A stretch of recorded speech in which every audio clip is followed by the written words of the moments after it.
All right, hello everyone, and peace of Christ, all of you. I hope my voice coming good, and please invite your friends if you care for our topic today. Weekend, and usually in the weekend we started a new program where we, as a Christians, and for sure even Christians, are welcome to share with us. We speak things about anything, any interest we have around us in life. Because usually during the week, what we do here, we debate with Muhammadan about the cult of Islam. So we take a break from the cult of Muhammad and his versions, and the genie and the flying carpet, and all the crazy stuff he bring to us. Let us see. I hope that my internet will not go down. Is the sound good? Because today is Saturday, and sometimes Saturday here we have too many users using the internet, and that slowed down my network. So let us hope it's going to be good. In the front of us we see the news about the coronavirus. And they are saying now the total death is 811. Now remember, this is what the Chinese are saying, 811. Based on my experience about police state, which all Middle Eastern countries are police state, when they say there's 10 people died, that's mean maybe there's 10,000. You know what I mean? They exaggerate about good stuff, and they try to bury the bad stuff. Like there's no bad news in the Middle East, as an example. I remember once when this is a long time ago, I was in the Middle East still, before I immigrated to the state. There was a bus full of kids, full of kids, children. Most of them, they die in the accident. We did not hear about it in the news. In the same day, the same night, there were a government there did not hear about 60, 70 students die in the country. But they heard about an accident happened in Los Angeles. And nobody died there, not even one person injured. So, police state, they control the news. And as you know, in China, there's no Google, there is no Viber work, there's no WhatsApp, you cannot send videos. I don't know how many of you been in China before. So you have to be like especially skilled to be able to use the proxy. And even if you do so, they might track you and they will hunt you down. They will put you in jail for a couple of years. So it's very risky. So when they say 811, God knows what is the real number. There's no way it's 811.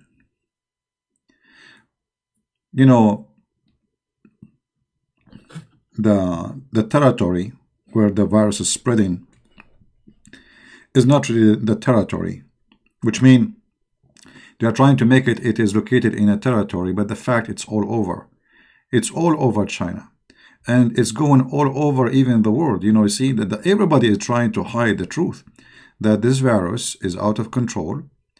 Like there's a cruise ship in Japan, and obviously the virus. I mean, look how funny they are. The French president, he decided to bring all the French citizens from China. Well, are you crazy or stupid or what? So they bring with them the virus? What about you find them a place where you isolate them, so they can stay there until this virus issue is over? But you bringing them to France, okay, what if they are sick? Why you are bringing them to France? I mean, what is that? So many government, they don't know what to do. And you will notice that those leaders, all what they are worried about election. So he want to show his people that I care for my citizen. I brought them here to France. But you brought them to France, what will happen? You don't have a cure for it anyway. And they might have the illness with them. Especially this illness, it doesn't show right away. Like the funny, some airport like in the Philippines, I saw the news in the Philippines, they have those machines, to measure the temperature for cooking. And supposedly if you have a fever, they isolate you. But who said that the one who have a coronavirus is going to have a fever right away? It's going to take time. So if you don't have a fever, you go, you pass, and nobody will notice you, and you cross the country and you enter the Philippines, and bingo. I'm sure that the virus already spread all over the Middle East, because in the Middle East you will not hear about those things. I mean, until maybe things became so crazy, until you see people dying left and right, then we might hear about it in the news. But all government in the Middle East, they say we have zero virus. All of them. I mean, is that possible? It's impossible. It is impossible.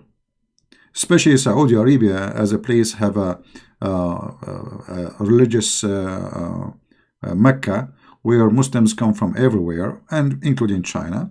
And you can imagine how many people visit, and they have to bring the virus with them.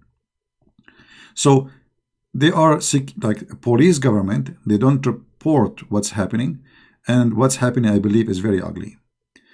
Nobody is prepared for this virus. Government in USA, they are not ready for it. Government in Canada, they are not ready for it. In France, in England, nobody is ready for it.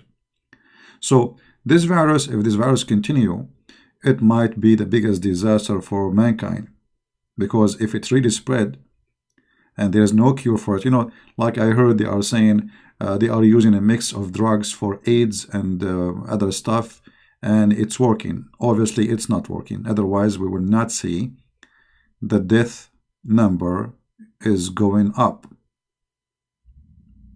It's not working.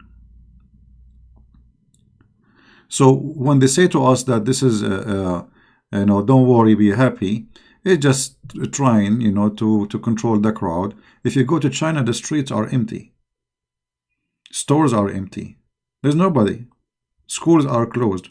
And this is not only in one place, not only in that city, which is a huge city, by the way, and very beautiful too.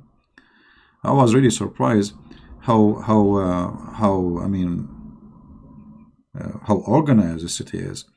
When you see that city in China, you think that this is USA, and you think that we are here in China, because our roads here in USA, many people think USA is like a high-tech country. Our roads here in USA is the same as a road in you know, in Somalia, somehow, you know, because of how much the government, they care for roads. Will you go back to visit? Actually, yeah, somebody says to me, because I was invited to go to Singapore, and I said, no, not really. I'm not going to do it. And they said, okay, well, you made the right decision. You did not come, because now they are afraid in Singapore too. But I said back, answered back, I said, this is the best time to travel, actually, because now the price of airplanes is so cheap, hotels are empty, food will be so cheap, and tourists, there's no tourist. So now for sure you might say, like, okay, you have to be crazy to go where everybody is not going. Well, you know, actually the risk is when everybody is going to a place, because the crowd is the risk, not when there's nobody. You know what I mean? Your risk is the crowd. If there's nobody around, you're safe. So if you go in the airplane and there's nobody in the airplane, I mean, have fun. This is when you are safe, not the opposite. Like, you know, some people, they have a phobia from a graveyard. When he see a graveyard, he gets scared. A graveyard is the most safe place for a human being. Those are dead people. They don't hurt anyone. You want to be worry about the living creatures around you. It's danger, but everything is danger around us. I mean, how many people die in the highway every year? How many people die in, you know, even airplane crash, train crash? Here we go. Like today in Thailand, a Thai soldier, he took his gun, he started shooting people in the mall. You go to the mall to buy shopping, to do what? To buy jeans, or to buy a gift for your son or a child, you know, and then you end dead. Okay, but you are not joining the army. I mean, you are going to the mall. You are not joining a mission which, like a mission impossible. You are just going to the mall.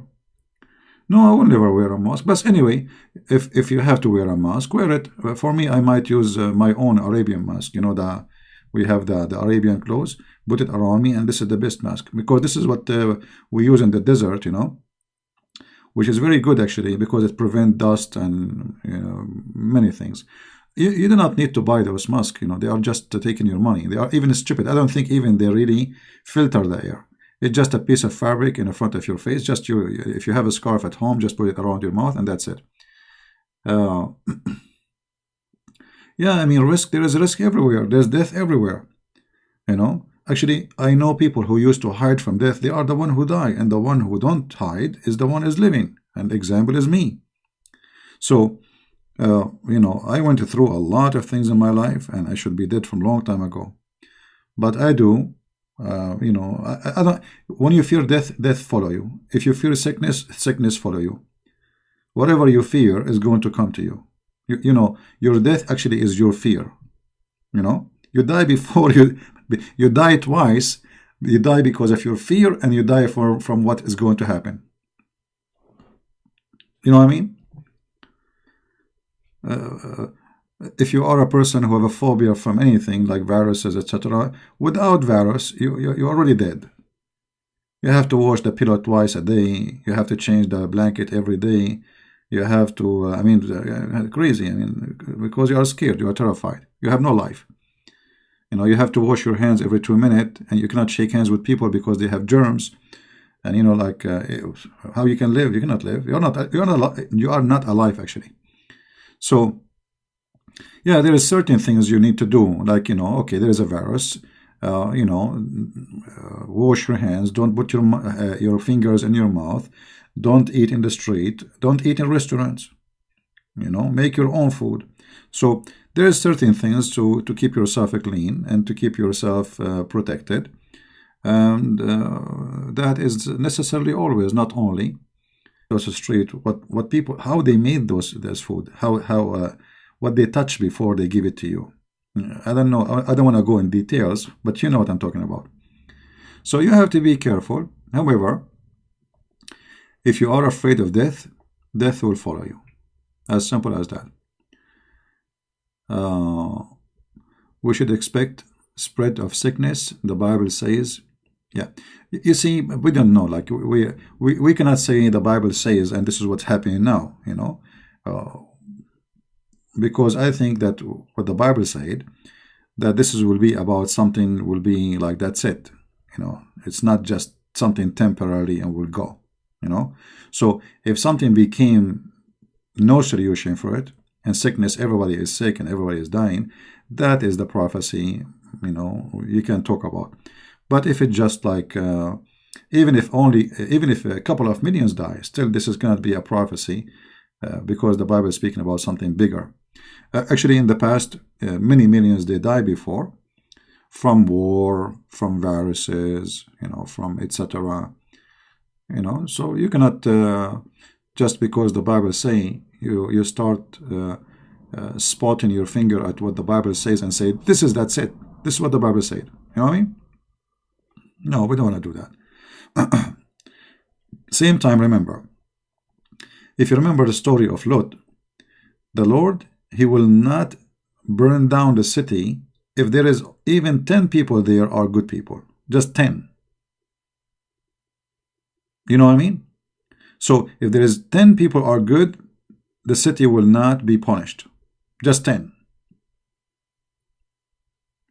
Which means punishment will come when everybody is evil. Almost. And I don't think this is the case for China or any city yet in the world.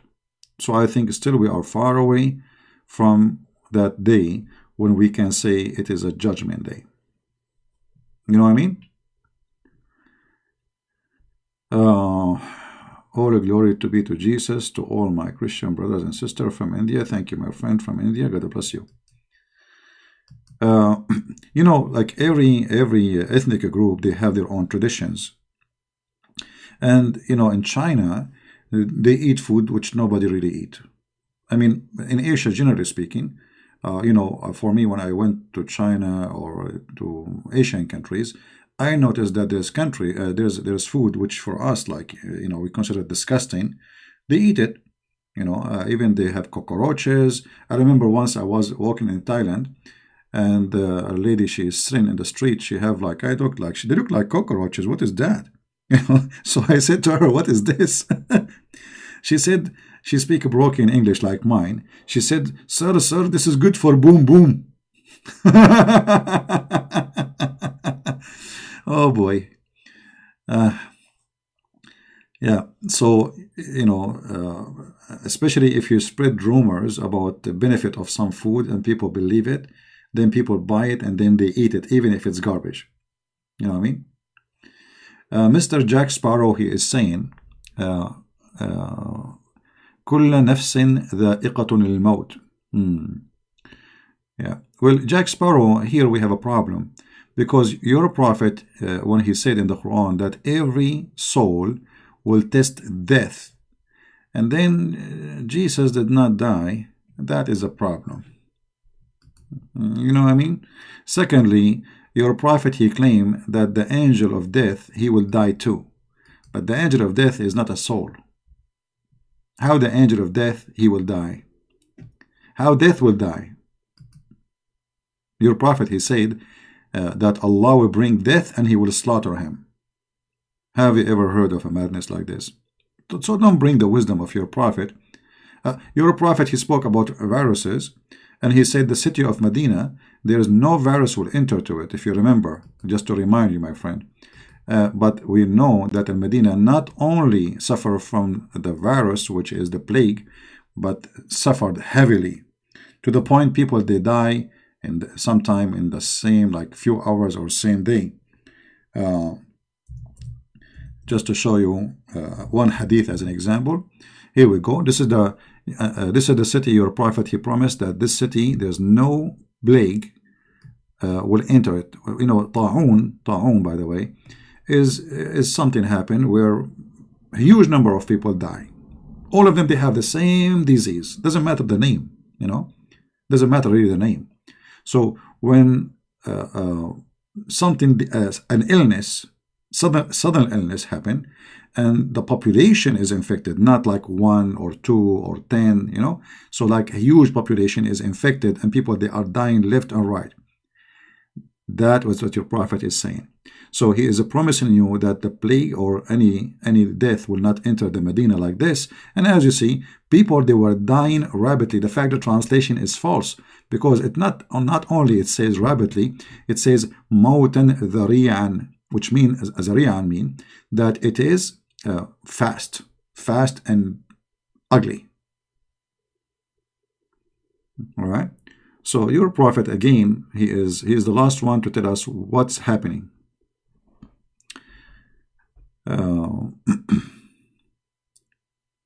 Anyway, we don't want to change the topic. So as you see, this coronavirus, obviously they have no control of it, and they don't know what to do with it, and they are practicing things hoping that they can control it.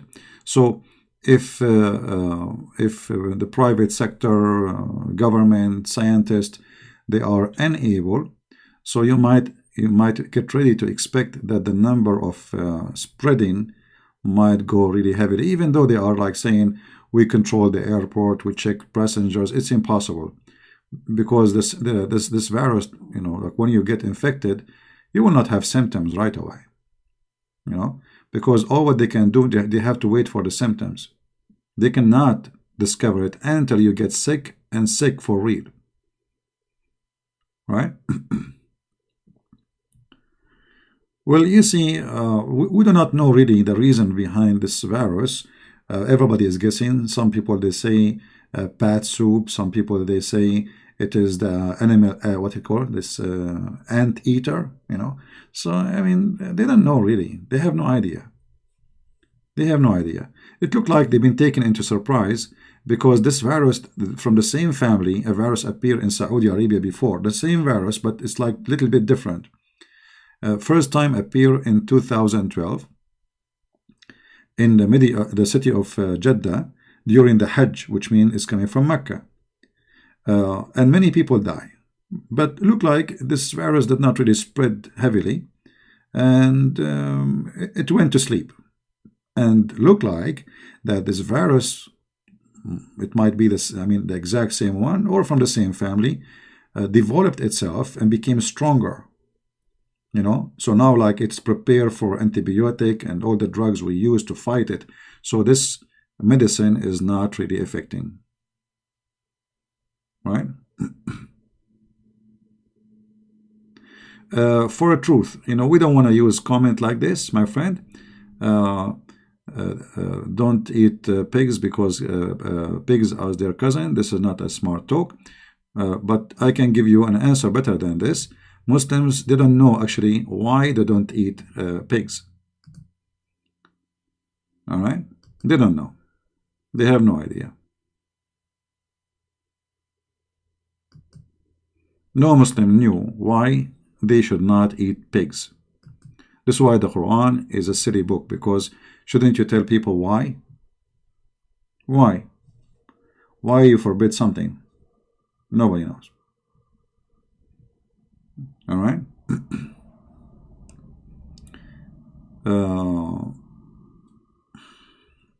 Hey Romano, how are you?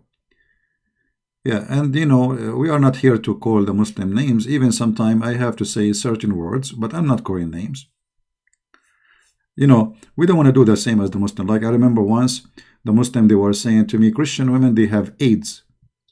I said, well, this is not true. Actually, Muslim women, they, you know, the AIDS spread way more than, you know, in a Christian society, because a Muslim man is #1 sex tourist, and it's very well known. Saudi Arabia, Emirat, Bahrain, Qatar, all those rich countries, #1 sex tourists in the world, they are them. And you know what is that going to bring? So Muslim women are the first one to be infected with the AIDS virus. Because the man, he had many wives. He go to Thailand.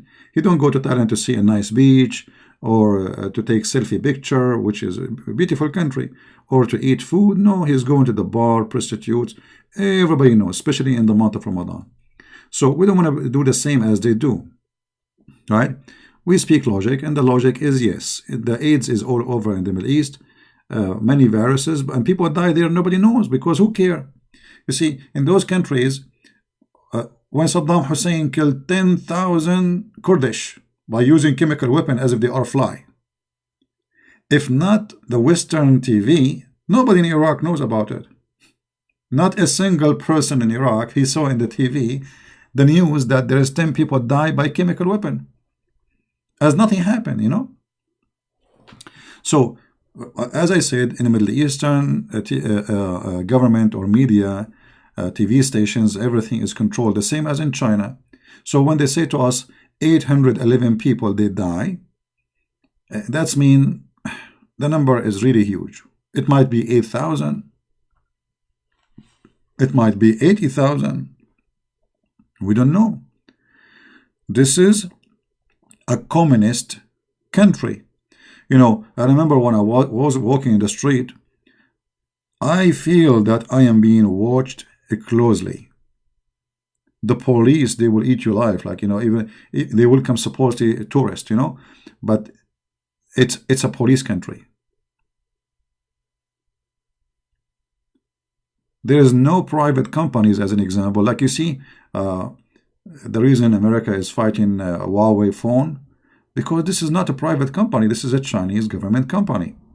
There's, you know, China is different level of communism, which is very weird.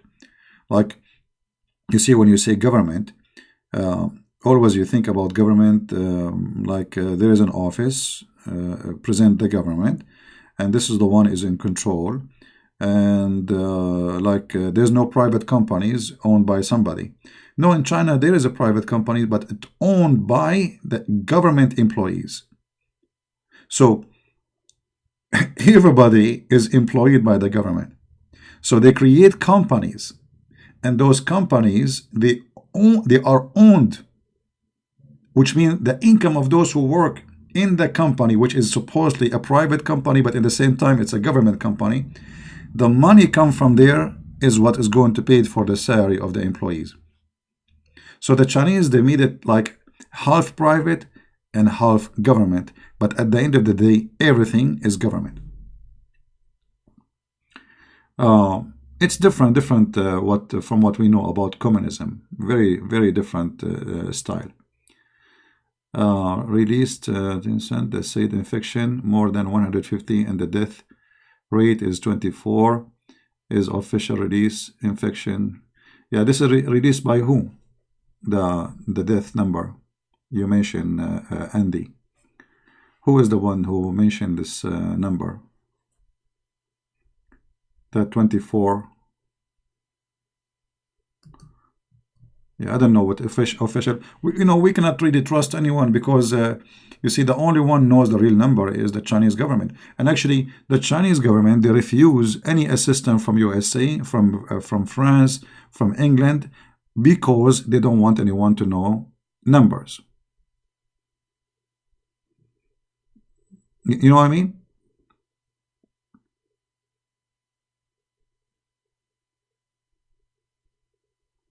That's why they don't want anyone. The USA offered them to send scientists to help them to fight the virus. France did the same, but they don't want anyone. And the reason is very simple. They don't want news to leak. As simple as that. So they prefer that their citizens die by tens of thousands and not to say, okay, come over and help us. You know?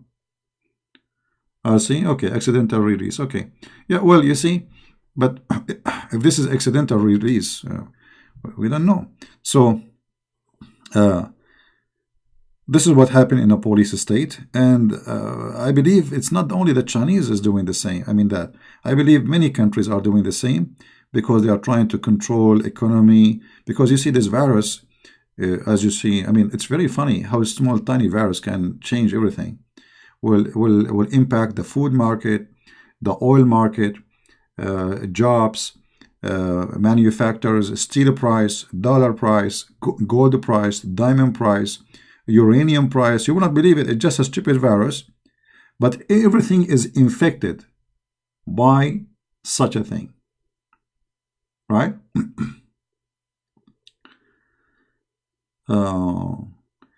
Samad does not mean idol. Zaki is still alive.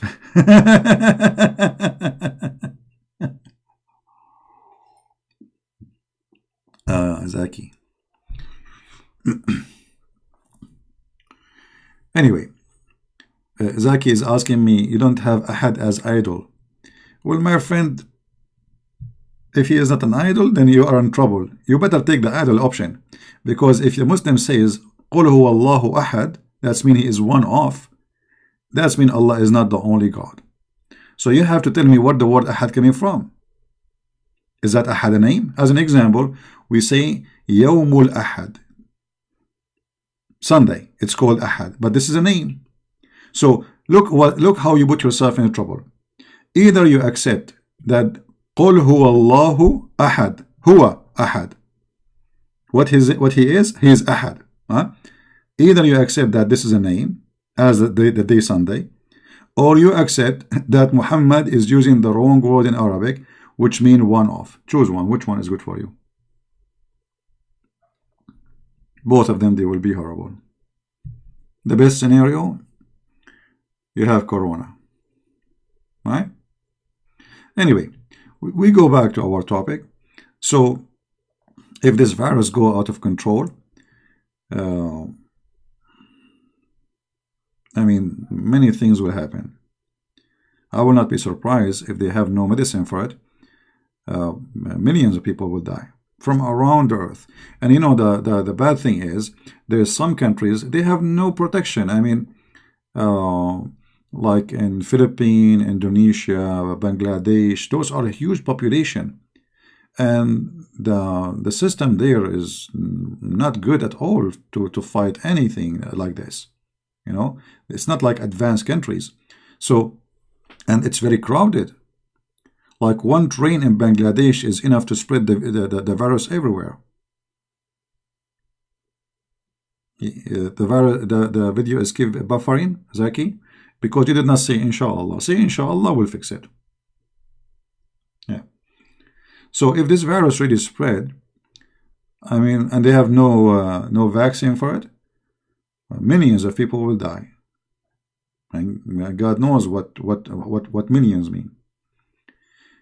All what I can see, in the beginning I thought this is like, I mean, few people die, they will find a solution, they use, and you know, but look like they are in disability. Nobody knows really, and the number of death is increasing, which means obviously they are trying everything they have. And you know, China is not like a country who has no scientists. They have, you know, Chinese are very smart people. Chinese, they have even in the ancient medicine, they used to be the best when it's come to medicine. So if the Chinese cannot fight it, and then we find that people dying even in America, so the news is very horrible. You know, the news is very horrible. So you know, I hope, I pray that they will be able to find a solution for it. Otherwise, you know, not only this, I mean, if people stop going to work, I mean, how people, they will support themselves? You see, it's not, okay, now you are afraid to go in the street because there's a virus. But there's things you need to do. You know, not everybody have a bank account and he have money, he have saving. There's people, they live day by day. There's people, if they don't work, the same day, they have no food on the table, which means they have zero food. So the issue will be way bigger than just a virus. People will lose their jobs, money and crimes will increase. Security will be, I mean, it's going to be a chaos. If things, it's going to be like those movies we see in TV where things go horrible. Like zombie, you know, for sure, you know, because a human being, when he turns into survival mood, many of them, they turn to the animal mood. Everyone, he think about me, just me, myself. The rest of them die, who care? Especially, sadly, in China, because of the communism, not because of the Chinese. You know, after all those years of the communists controlling the country, most of the Chinese there, they focus in themselves. Nobody care for the rest. So if you fell down on the ground, nobody will help you. Why? Because nobody want to involve in a problem. As simple as that. You know, because this is a police state. So everyone, he say, okay, none of my business. Something wrong happen, he will not be involved. None of my business. Because he's afraid from the secret police, from the government, from etc. So everyone, he will say, none of my business. Because of fear. Fear can change you. You know, can make you a different creature. And you notice right now, the Chinese media, like I saw they have a video, let me see if I can find it. They have a video live 24 hours. Supposedly they are showing the world they are building a hospital for coronavirus. Okay, what does that mean? I mean, this is the most silly news to tell me. That's actually scary.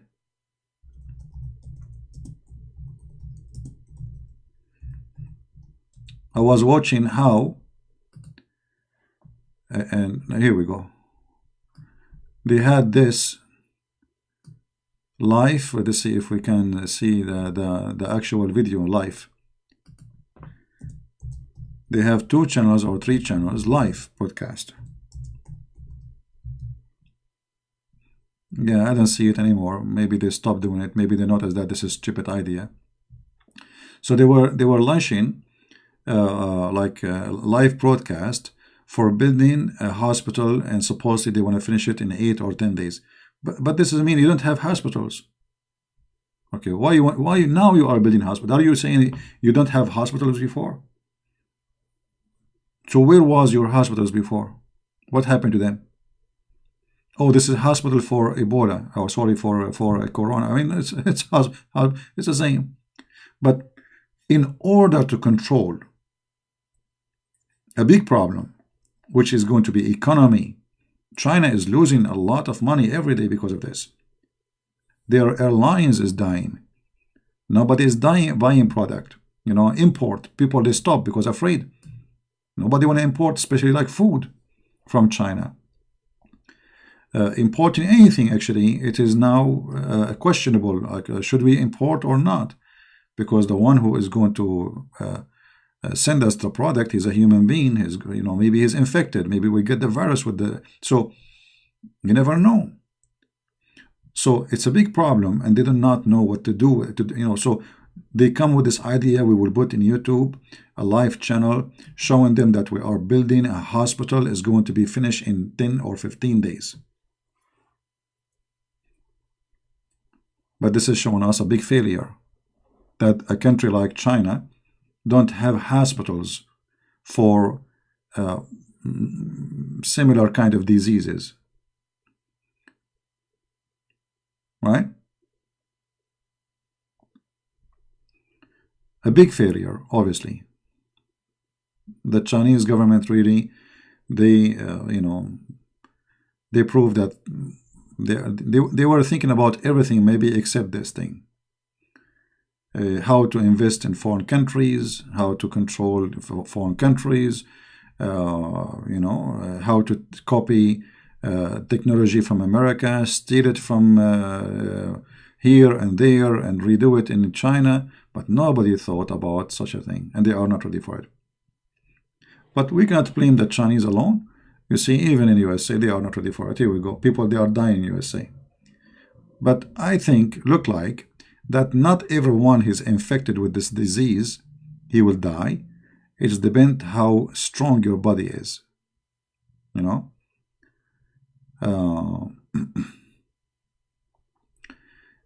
Because obviously, the number of those who they are infected is way bigger than the number who they are dead. You know what I mean?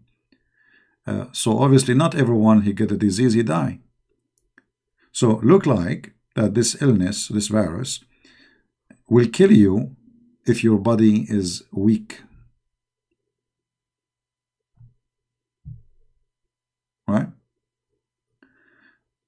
China don't have 35,000 hospital beds. My friend, China is a more than a billion human being. They don't have 35,000 beds. That's funny, because you can turn a school into a hospital in one day. What the problem? Beds. China is making medical machines to every country in the world. All what they need is to do is to change the supply direction. You know, if you go right now, your dentist chair is made in China. Your X-ray machine is made in China. I mean, everything. So if the building is a problem, you can turn a school into a hospital. If it's about bed, they are the one who make the beds for everybody in the world. If it's about machines, well, all the machines we have is made. My computer is, you know, is made in China. You know, I have my laptop. I have a problem with it, so I need to fix it. And I open the cover and etc. And then I find that the battery made in China, the board made in China. I mean, what is made in USA? Nothing. The whole computer, which is Apple, is made in China. Your iPhone, you are not buying from USA, you are buying from China. So if China cannot find medical equipment, and yet they are the one who made medical equipment for everybody. So what this is, was just a propaganda to tell you, don't worry, we are working in it, and here we go, we are building a hospital, as if they are short of buildings. Actually, there's in that city right now, there's tens of thousands of buildings are empty right now because they are out of business. Nobody's doing business no more. Everybody's home. So they can convert any building, temporarily at least, and make it a hospital. You know?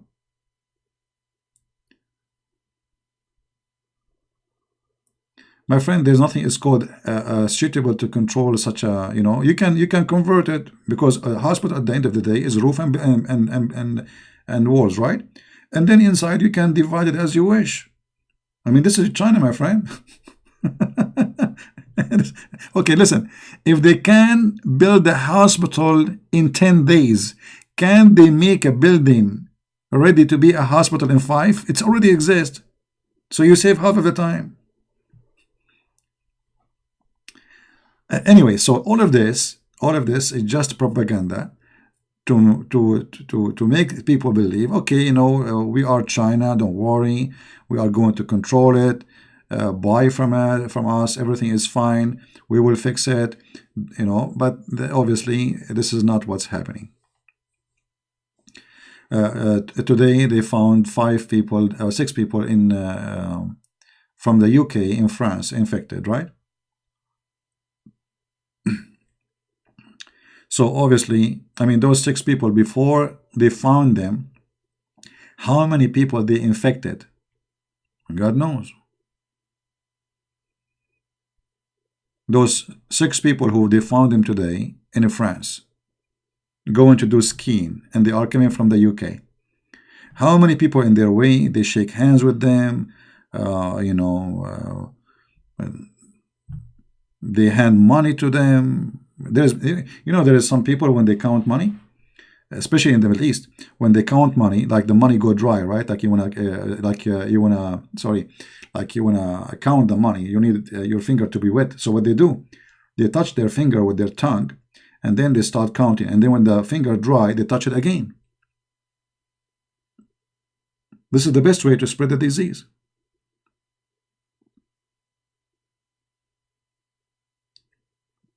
So if this virus, if they don't find really a cure for it, that will be the biggest disaster human beings, you know, suffer from for a long time. Because if this virus is spread, there's countries, they will lose millions, especially poor countries.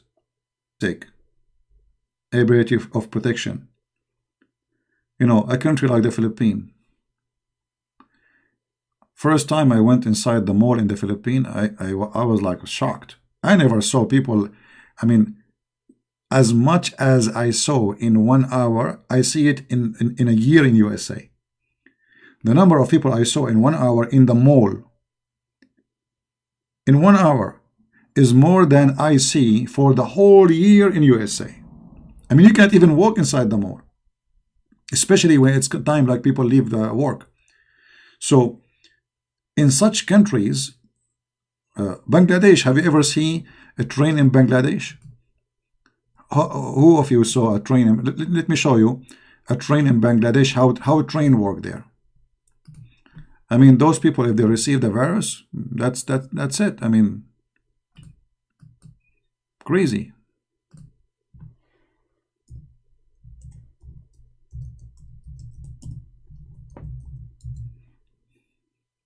Yeah. This is a train in Bangladesh. Just to give you an idea.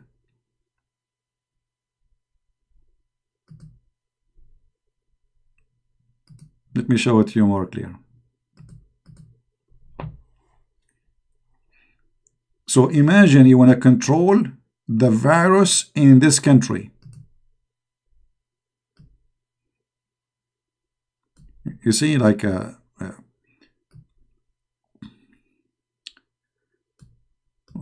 know, for us here, we live in different world. This is look at this. You want to control the virus there? If the virus arrived to Bangladesh, how you can control it?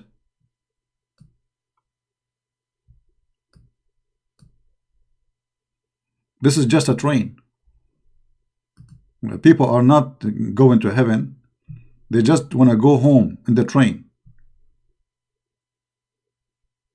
So if this virus arrive to those countries, and is going to arrive, I mean, who is going to stop it?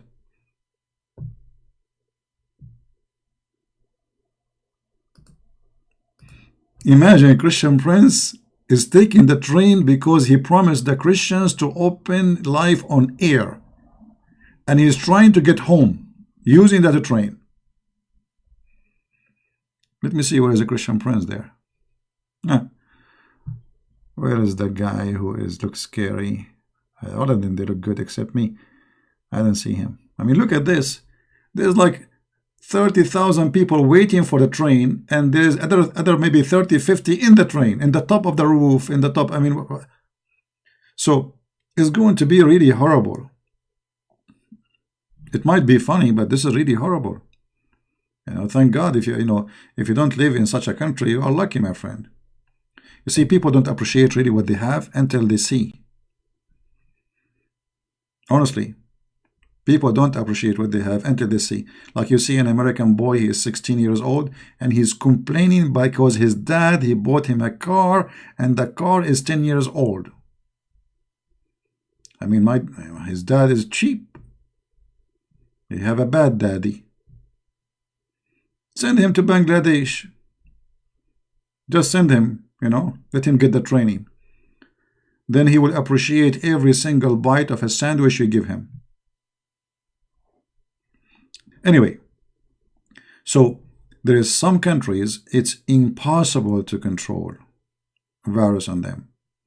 And this have nothing to do with being Christians. I mean, we want to be like the Muslims. Muslims, they are happy that I saw many videos made by Muslims. Allah, he punishing the Chinese. Crazy stuff, hateful. Virus will kill everybody. It doesn't matter if you are Christian, you are a Hindu, you are a Jew, you are a Muslim. It's very stupid to believe that the virus will ask you about your religion before he get inside your mouth.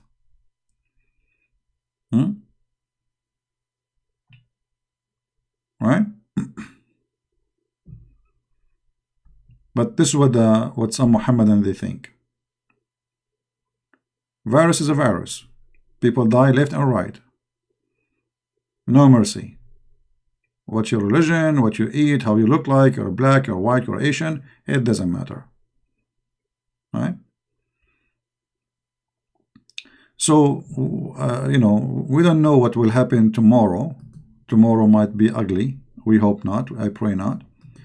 But the world is punishing itself by many things. Things is getting more ugly, and the more ugly it is, more ugly stuff will happen. Let us move to a different topic. Israel. You know what? I promise you I will take calls from Christians today, but I did not. Let me open my Skype. Hello everyone. This is my voice in Instagram. Let me close it. If you have Instagram, don't forget to subscribe to my account there.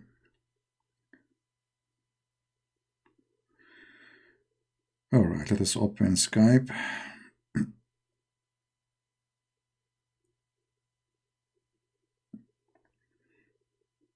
All the week we take Muslim calls only. So, in the weekend we take Christian calls.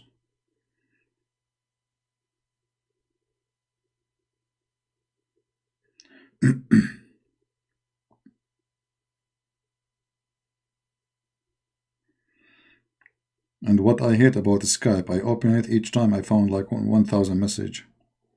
And everyone, if you see the messages, oh, Christian Prince, I text you, you did not answer me. Thank you very much. Upset, like they're upset, I did not answer.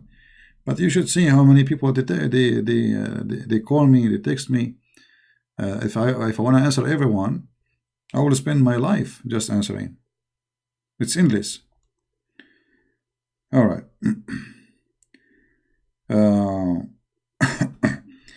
If you like me to call you, just send me a text message. I will call you back. Don't call, please.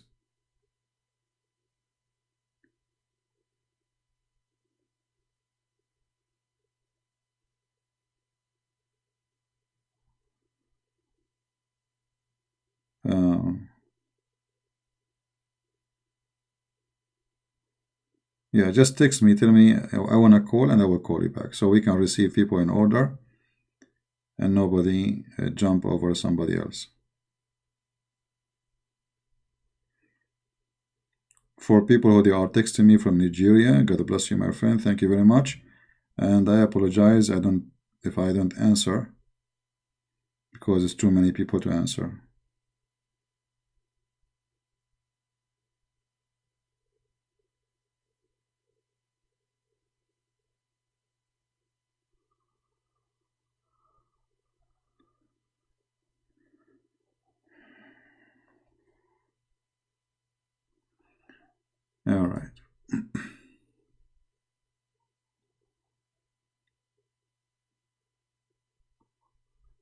Anyone would like to call? Just text me and I will call you back. All right, we go now to Israel, and for sure we can go back if you want to call to talk about that Corona, no problem. You know, you remember I spoke about Trump plan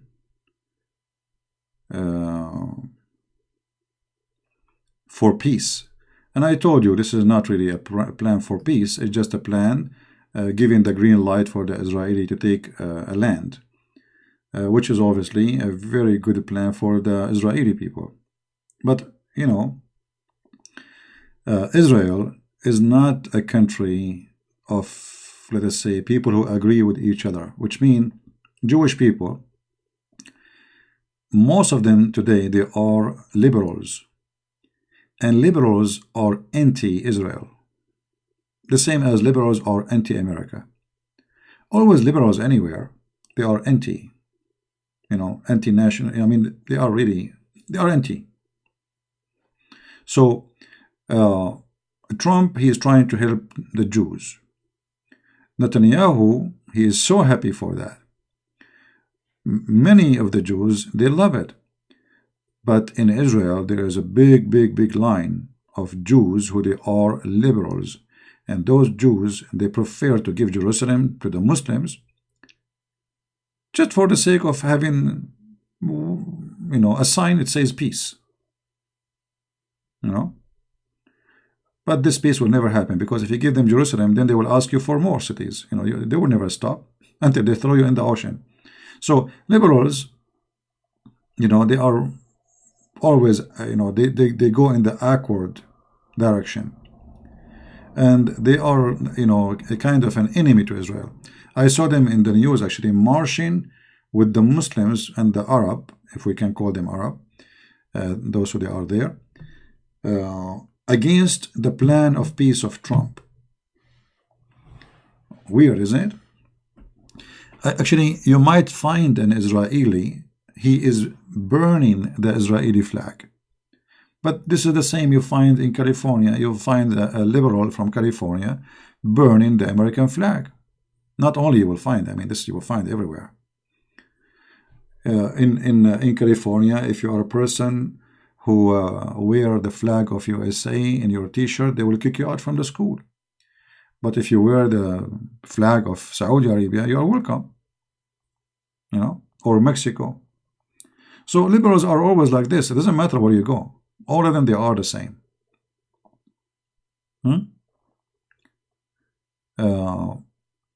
And I believe that the Israeli people, they should focus more in the liberal more than the Arab.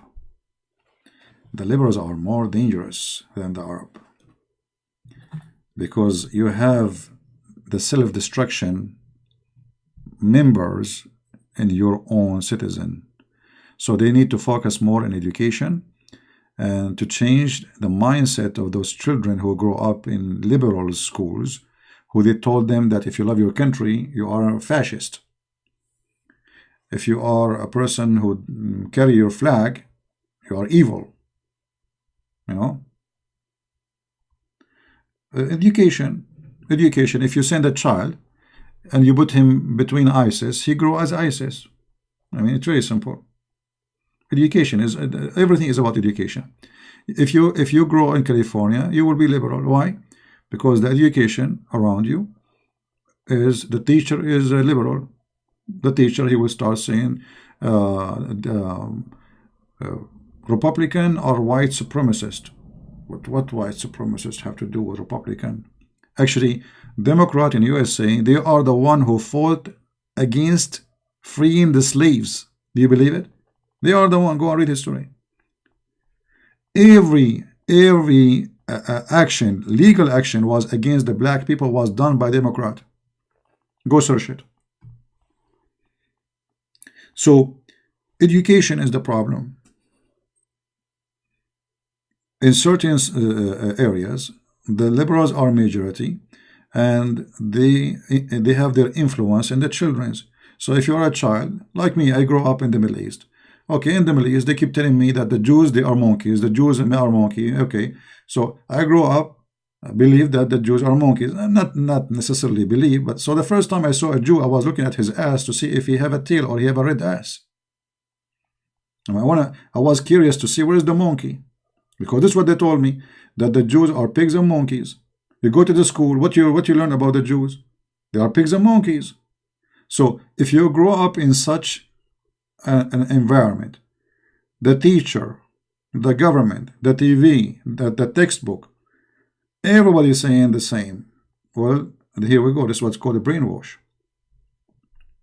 You know what I mean? That's brainwash. The same as the liberals.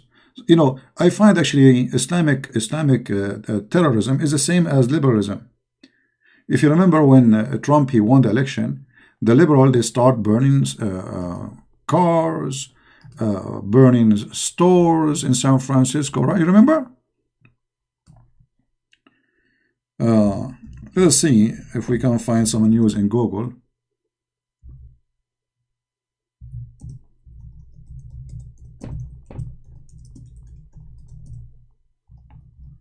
I'm sure many of you remember.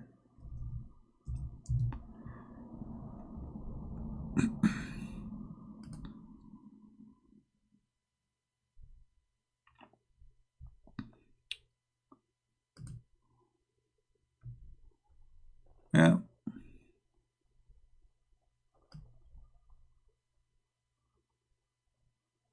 And they carry the Palestinian flag, and you know, I mean, crazy stuff.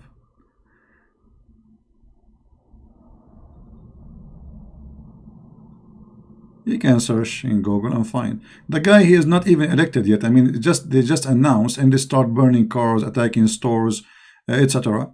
So they practice their own terrorism and they claim that they are freedom fighters. Like there is a group, it's called Antifa. Anyone know Antifa? Antifa, if you are a person who don't agree with them and they are liberals, they will beat you up in the street. You know, they beat you up. They are liberals. So they speak too much about democracy, but the fact they are not democratic people. They call themselves Democratic Party, but they are anti-democracy. They don't believe in democracy. Look at this. All of this is done by them. When Obama he won the election, how many cars did the Republican they burned? Zero. It's a fact. It's a fact, zero. You know? So if you are wondering where this is coming from, education, those are kids, they grow in schools, they teach them that government is evil, the army is disgusting, you know, like I remember when I was in California and I was going to the army station, you know, wearing the army gear and uniform. There's a girl in McDonald's. She was like giving me the sandwich as if I am like a piece of garbage. You know, they look at you like you are in the army. You are disgusting. Shame on you. You know, like what? Everywhere, you know, if you are in the army, you are serving the country. You are a good person, not for them. For them, you are in the army, you are a disgusting person. That's why the lowest number of people who join the army in USA is from California. You know, they will carry any flag except USA flag.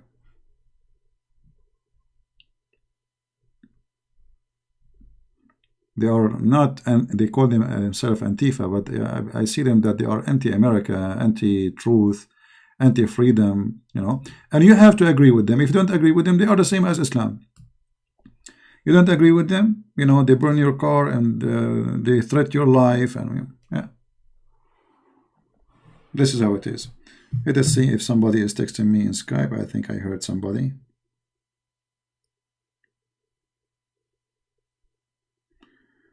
Look like nobody. Zaki, you know, he did not have enough from yesterday. He's asking me, can you prove to me that Samad, you remember the Samad, can you prove to me that Samad was an idol around the Kaaba? You know what Samad wasn't either around the Kaaba. But this guy, I mean, those people are really weird. You see, Samad, uh, قُلْ هُوَ اللَّهُ الصَّمَدُ. As-Samad is an Aramaic word. It's an Aramaic word. And this Aramaic word can be used as a name or can be used as definition for, let us say, an act or a tool. So Samad, let me show you what Samad is.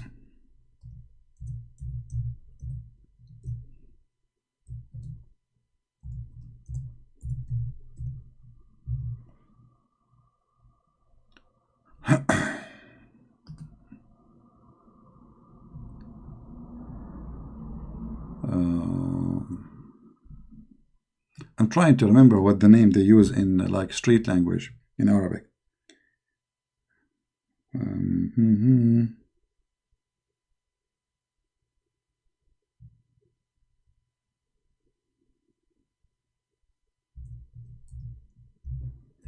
You see, this guy, he insists to change our topic, but it's okay. Let's try.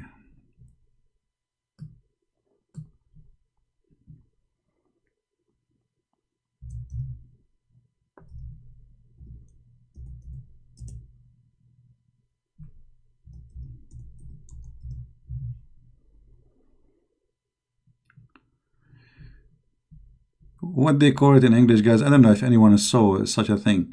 They made it from clay. They made a container and they put a hole in it, and you put your money inside. Anyone knows what they call it? I'm just trying to find out.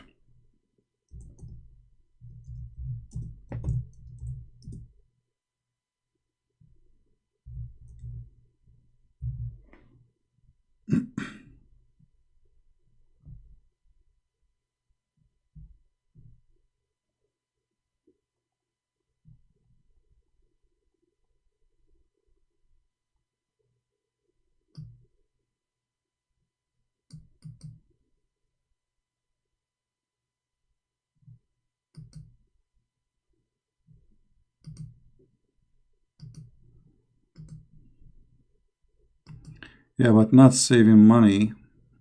Piggy bank. Let us see the piggy bank. I look in the Arabic word, I could not find anything in Google. In pictures, I mean.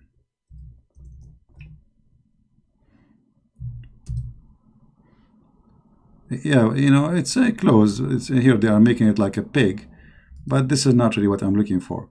Anyway, in the Aramaic language, there is something is called al-masmuda. Samad.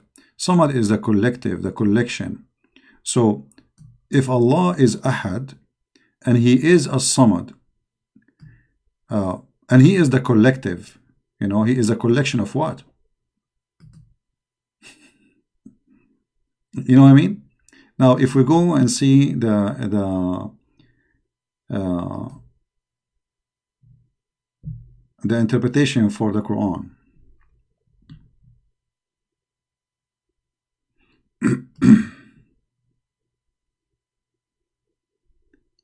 let us see.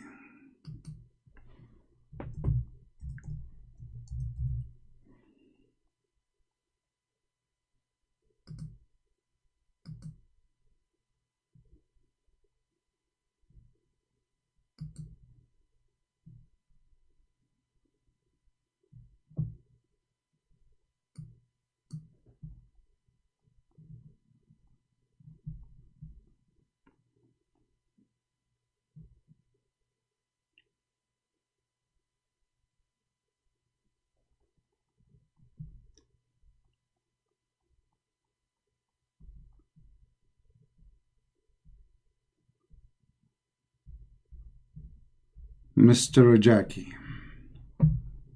Jackie, why you don't call me? Call me, Jackie. I wanna show you something. Jackie is a person who is soon is going to leave Islam.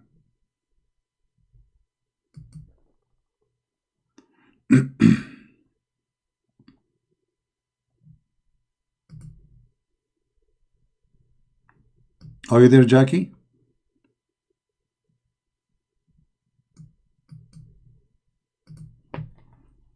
Because he will keep, you know, annoying me until we get him busted like yesterday.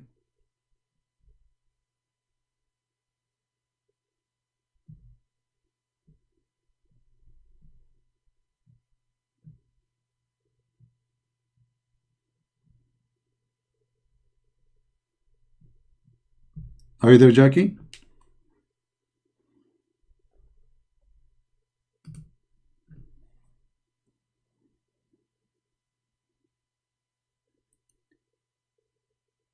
Let us call him. Jackie is saying if you cannot prove that, you are lying. Hello? Hey, Jackie, how are you? I'm not Jackie. I'm Zaki. Zaki, sorry, it's my fault. Okay, so if I show you right now, are you willing to leave Islam or you are just making things up? If you show me, then maybe. Okay, but why you don't make a promise of a man? Because you're accusing me of lying, and either Christian Prince is lying or he's not. So, you know, you have to give me a reason to believe that you are a man. You said that Ahad was an idol, but you lied. No, I did not lie. Here we go. Because if a Samad is a lie, is an idol, that means Ahad, he is the same as a Samad, isn't it? So what? Okay, if is a Samad, is he an idol? No. Okay. Well, here we go. This is Ibn Kathir. I will put it for you on the screen. And you have to leave Islam immediately if you are a man. This is Ibn Kathir. It says here, وقد ذكر محمد بن إسحاق وغيره أنهم كانوا يعبدون أصناما فصنم يقال له صمد. Do you see it? It's in the screen. I can't see it. It's in the screen. And I can change the page, you know, make it for you in Google Translation if you wish. Okay. Do you want me to do that? Yes. Okay. But you promise me if this is true, you will leave Islam, right? You have to prove that the Muslim, they took this as an idol. Well, this is the name of the idol. Okay, if the Samad is an idol, and then you call Allah is a Samad, isn't it obvious? Here we go. He is Samad. They called him Samad. Do you see it? This is the book of Ibn Kathir. Translated. Huh? Translated. I did. Here we go. This is Google Translation. Stupid Google Translation. Leave Islam right now. Be a man. Ahad is the same as a Samad. Isn't it the verse says, قُلْ هُوَ اللَّهُ أَحَدْ Allahu Samad. Allah is Ahad. Allah is a Samad. Samad is an idol. They were worshipping idol, and his name is Samad.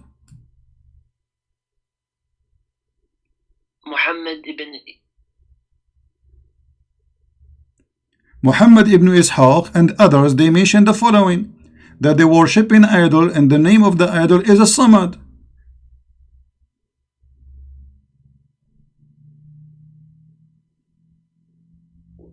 Where is this? This is Ibn Kathir.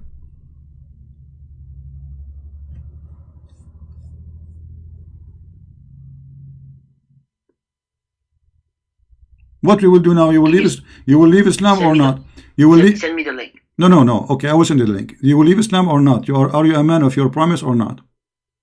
If you can prove that the Muslim took this as God, then yes. My friend, don't the Quran says Allah is a Samad? Yes or no? Yes, but it does not mean that Allah Samad. Okay, look how you change. Look here how you change your challenge. You said to me, prove to me that a Samad is an idol. Did you say that? And you said to me, if you did not show me, that means you are lying. Did you say that or not? What is VSNM? No, I'm asking you. Did you say to me in the text, no. Show me where that the Samad is a name of an idol? Did you say that to me? Or on the screen it said VSNM. What is that? My friend, what is SNM? This is the translation, Google translation. This is stupid Google. Does it say, did you say to me that if you show me that the word Samad is a name of an idol, otherwise you are lying? Did you say that to me? And then I challenged you. I said, okay, if I show you, are you going to leave Islam? You said maybe. But you have to prove that the Muslim took this as God. My friend, his name is a Samad. This is the name of an idol.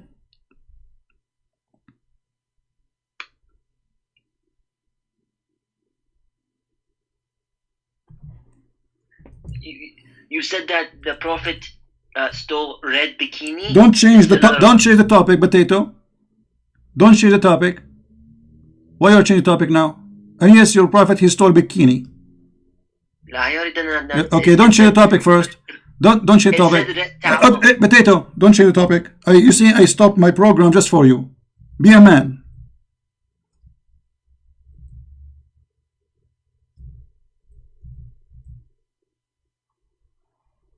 I did not see it. What do you mean did not see it? Send me the link. Oh, you want the link? Here we go. This is the link in Arabic. I will post it in the chat so everybody can see it. So look what happened now. Look how those people, they have no dignity. He made me change my program from speaking about Ebola and etc. just to show him, and now he will not leave Islam. Here we go. We show you that Samad is an idol.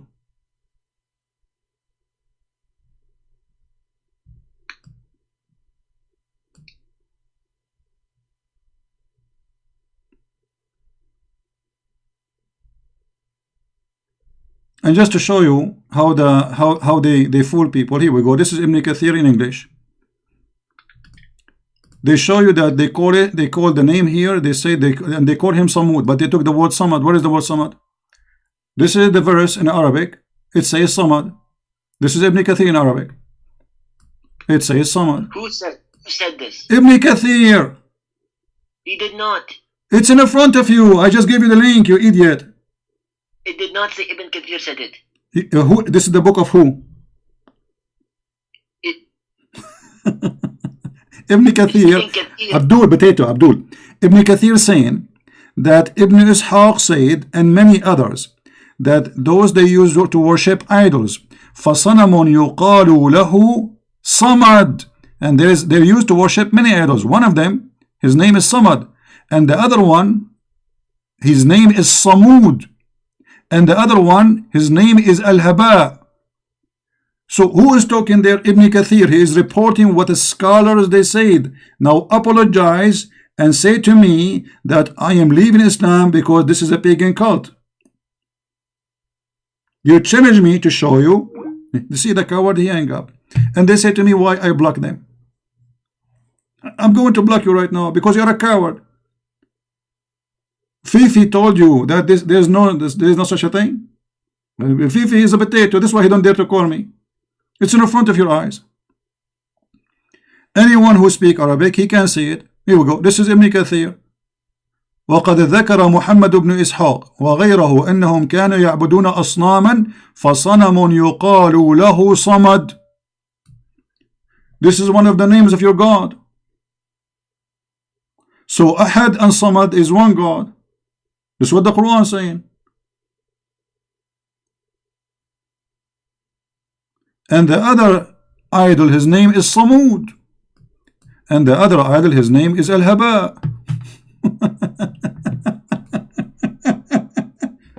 I challenge you, brother and sister, if you can show me that the word Samad, what a potato. So look, we change our topic, and later he will call me again, and he will ask me for something else. Don't ever call me again. You are not a man.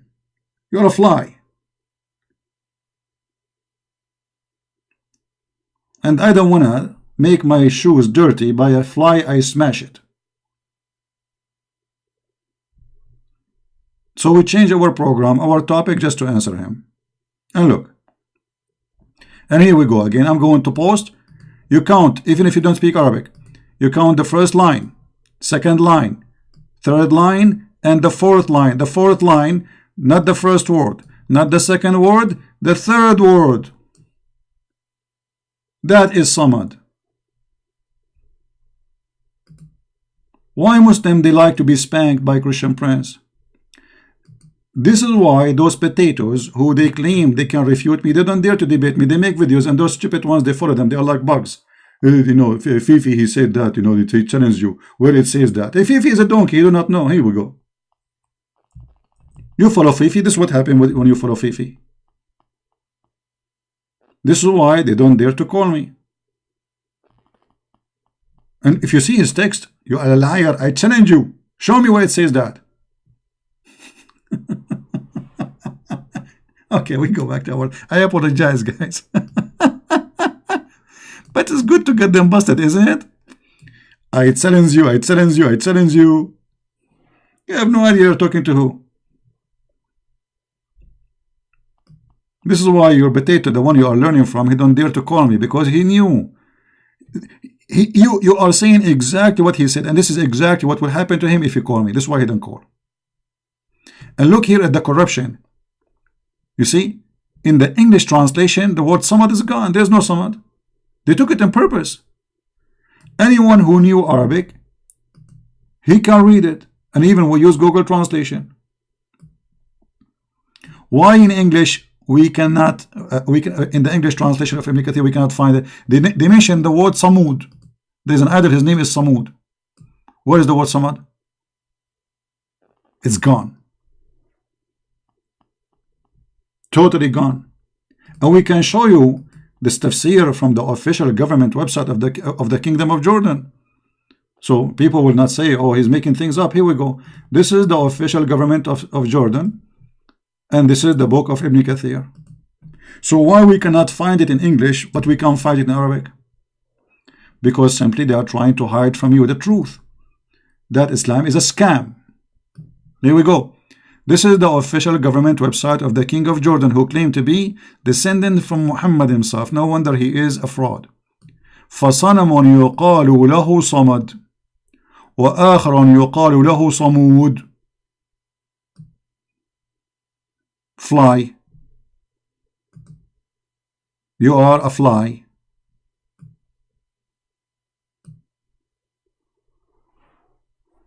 All right. How many of you saved the link? This is the last time I will post it, if you're interested. All right, we go back to our topic.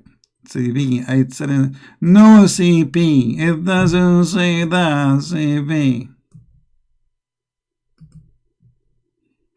And they say to you, Christian Prince, he hang up on Muslims.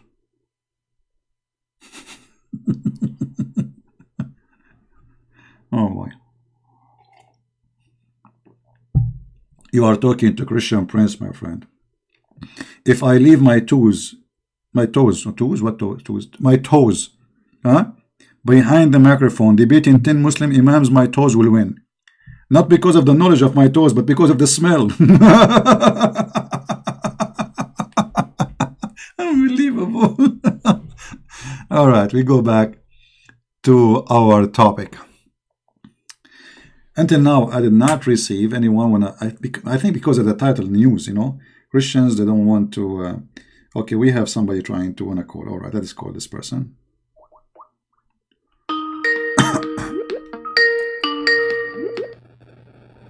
Hello? Yes, my friend, you are live on air. Hello? Yes, you are live on air. Oh, yeah. Hi. Hi, how are you? Yeah, I'm fine. All right, what do you like to say to us? You know, people are listening. Did you hear our topic, what we were talking about?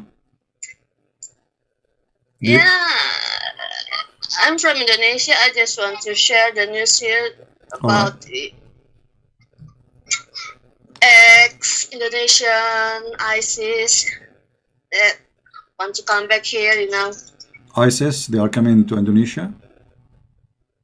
Ex-Indonesian, you know, want to come back here again, you know. They are. You are saying no on ISIS, Syria, and now they are going to come back. Yeah. Well, the Indonesian government, they have. They should, if they allow them to come, they should put them in jail forever. You know. Yeah, that's what I thought too. Yeah. Or they can send Because them, the government, or they can send them to me. I wish. Yeah, actually, I will not. I will treat them nicely, but I will torture them every day, showing them how stupid the Quran. I will not harm them. I will put them in a room, and I will start making. I will force them to listen to my broadcast, showing them how stupid the Quran is. And then you will see they will leave ISIS forever. Maybe they can change. Yeah. Maybe. Maybe. Yeah. Anything else, sister? No. Want to say anything you want to share? No. I think that's it. All right. Well, thank you very much for calling. Okay. Thank you. Bye bye. Okay. Okay. Thank you.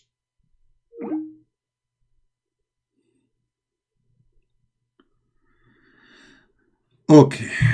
Yeah, actually, this is the best punishment for ISIS, just to bring them, put them in a building, and put Christian Prince in front of them, and the Christian Prince say, Abdul, listen, what if I show you right now that your God, Allah, is made from the sweat of the horses? From what? Sweat of the horses? CP, it doesn't say that, CP. I challenge you, CP. How embarrassing.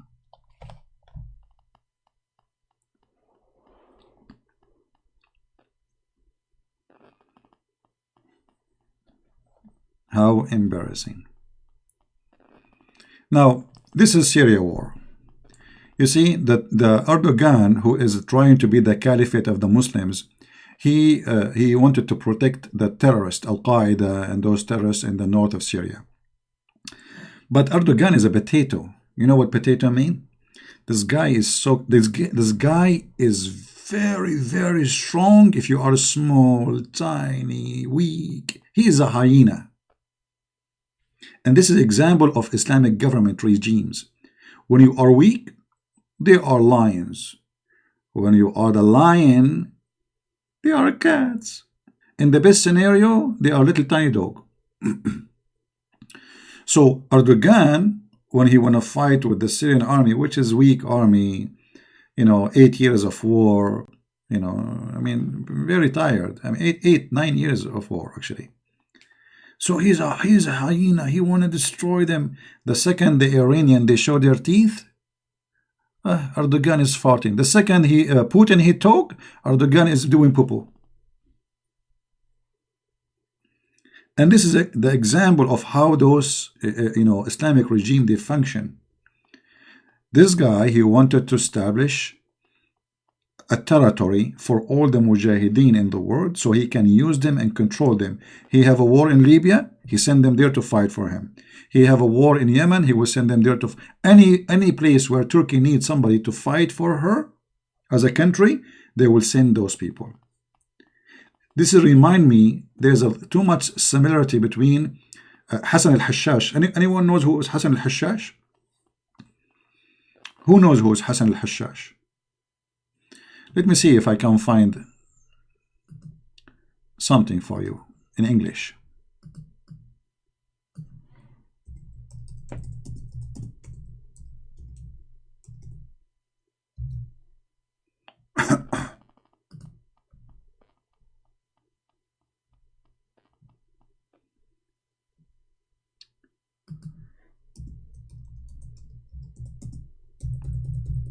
Until now, no information. Okay, I'm sure there is but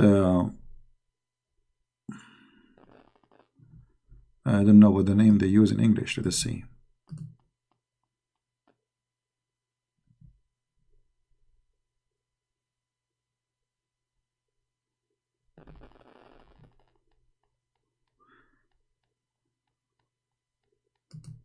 Okay, we found a website.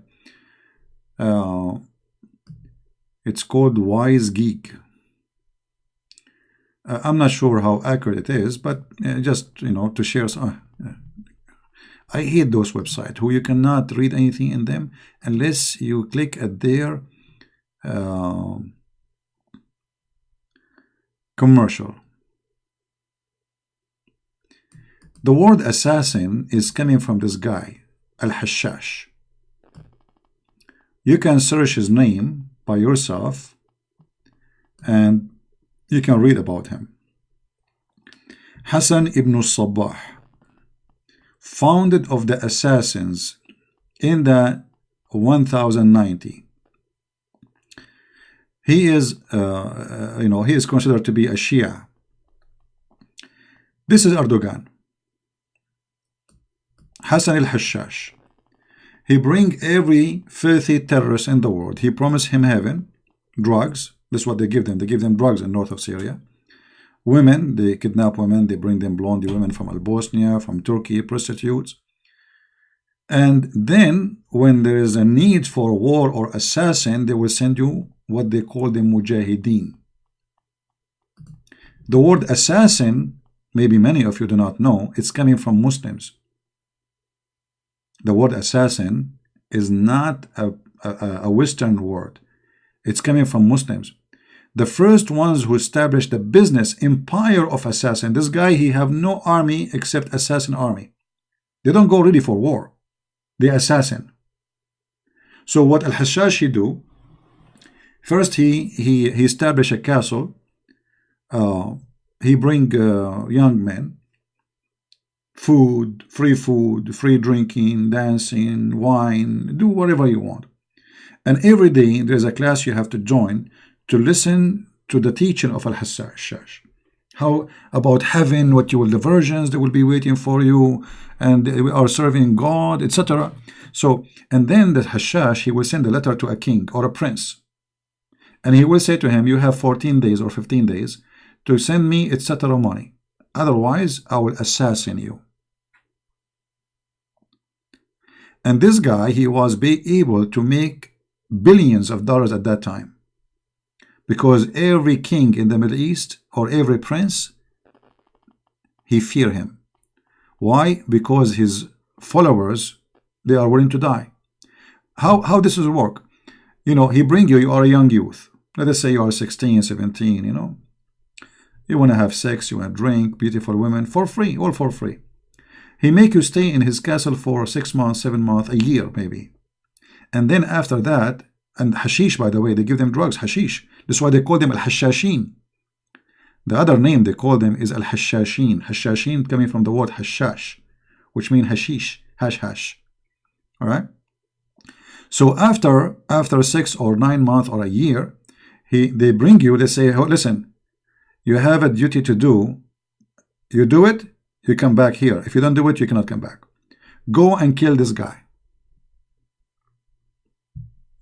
Go and kill this guy. So you are a prince or you are a king.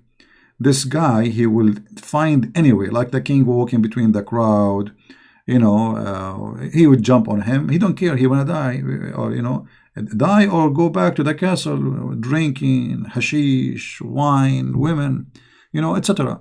And this is how this guy became so rich.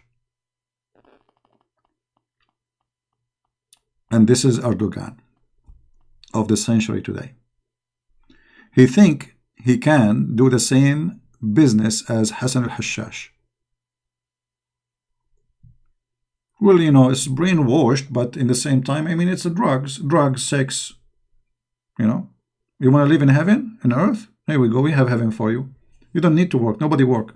This guy, al-Hashash, became so rich because one letter he sent to a prince is enough to cover all his men for the coming 2 or 3 years. Just one. You know, because he sent a letter, says, pay me this or die. Everybody pay.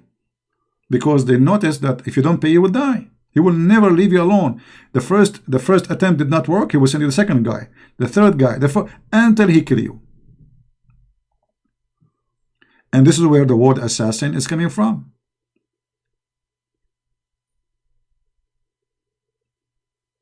And this is telling you what Islam is about. It is the source of evil.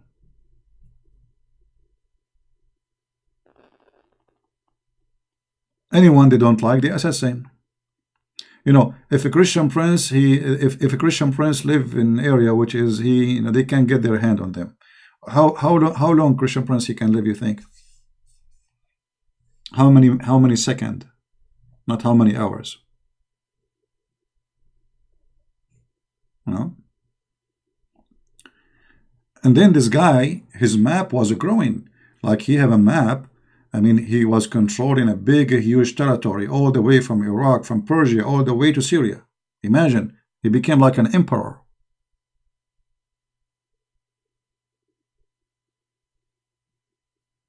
Yeah, you know, there's things we don't talk about unless there is a reason. So there's a lot of interesting history to learn.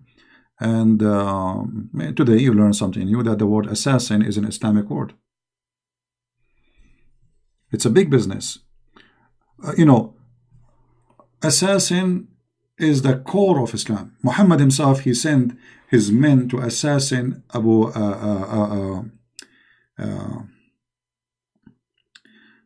let us see what his name, forgot, Abu Akf. I forgot his name really. He's a Jewish guy. He's like 100-something years old. Assassin. Muhammad, he practiced assassin since the beginning of his business. So the first prophet and the first assassin man is Muhammad. He send his man to your door. His man, he say, I am a guy, need some help. You open the door, they stab you.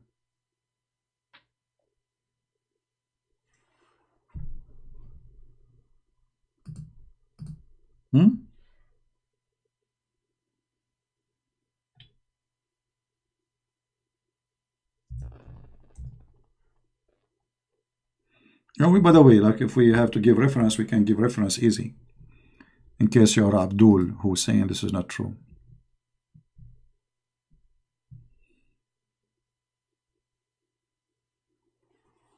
Right?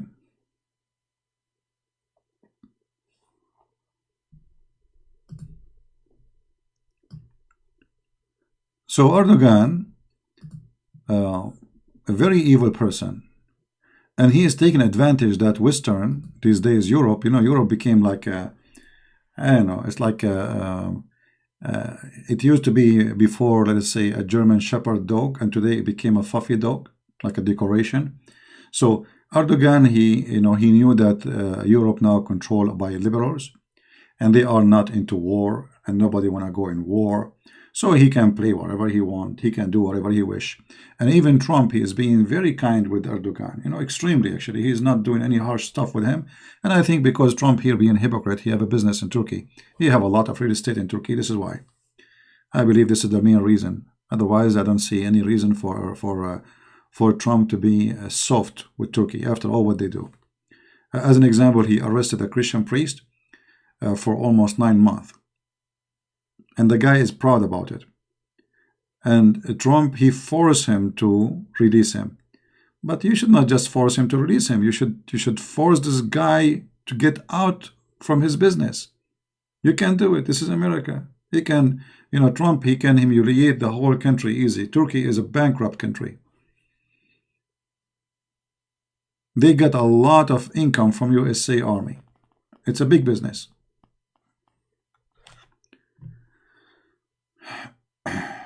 Let us see. How you know that Shu'aib al-Jabi narration Paul ibn Kathir is authentic? My friend, somebody is asking me about the narration about Paul is authentic. I mean, this is a very stupid question to ask, because if it's not authentic, why you put it there? Because if it's not authentic, it's not authentic. It's not worth to be there. I don't know. People are silly. How you know? The question will go for you. How you know? And if you know, why it's there? And how Ibn Kathir even can find it's authentic? Why he was there? He was living with Muhammad. He witnessed who was saying what he talk and what he mean and what he say. I mean, it's stupidity. And who said only Ibn Kathir? He said there is tons. We have tons of books. You know, sometimes I feel like people, they have a low IQ when they discuss, and even the question is made in a funny, low IQ way. Because how you can be sure that this hadith is authentic? The question is for you. If it's not authentic, why it's in your book? It's in your book, not in my book. It's like saying to me, this is a rat, and you want to cook it and eat it. You heard a Muslim saying it's not authentic. Who cared? I give you the answer. Give us the reference. It's not authentic. Did he give you the reference? I heard. I heard. She said. He said. What a stupid religion. I mean, everything is I heard, he heard, she said, he said. But there's no. And the funny, they speak about authentic. when everything they tell us, even the one they call it authentic, is about I heard, he heard, she said, he said. How he said can be authentic anyway. Because somebody now can say Christian Prince said, but like nobody, there's no witness. Like now we have video and recording, but even that you can do editing for it. So what do you mean he said, she said? Stupidity.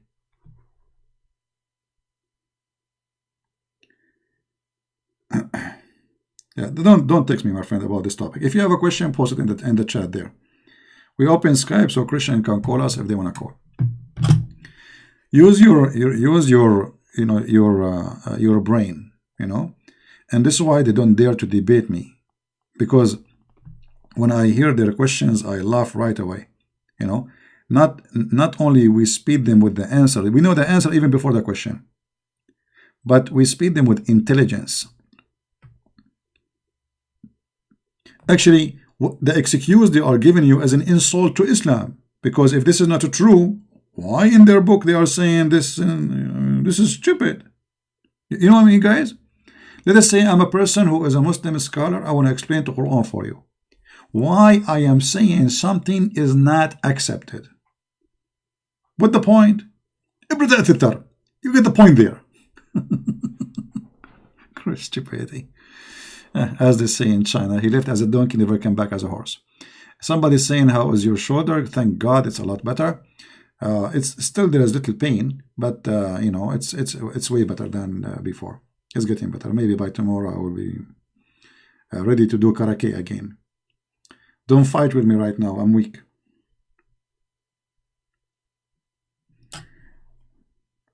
Yeah, my friend, don't text me in Skype to ask me questions. If you have questions, text me only. Send the question only in the chat. Otherwise, I will ban you.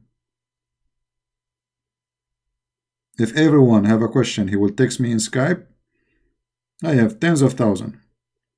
I don't know even how this program Skype can fit all those names.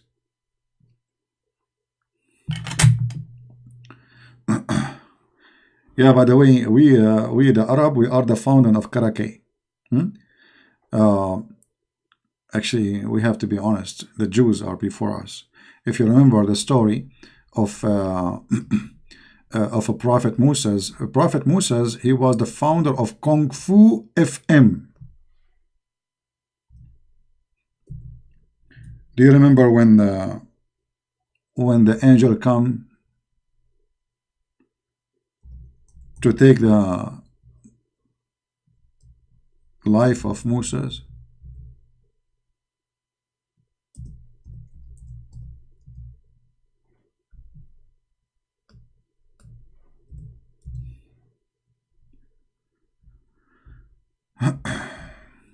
Which is obviously a true story, put yourself in the shoes of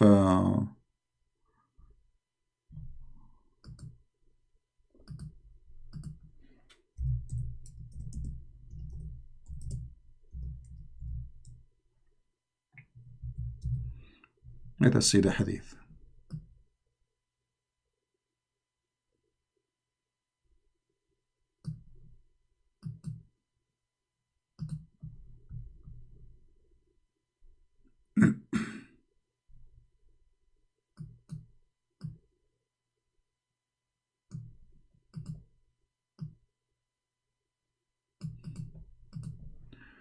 All right.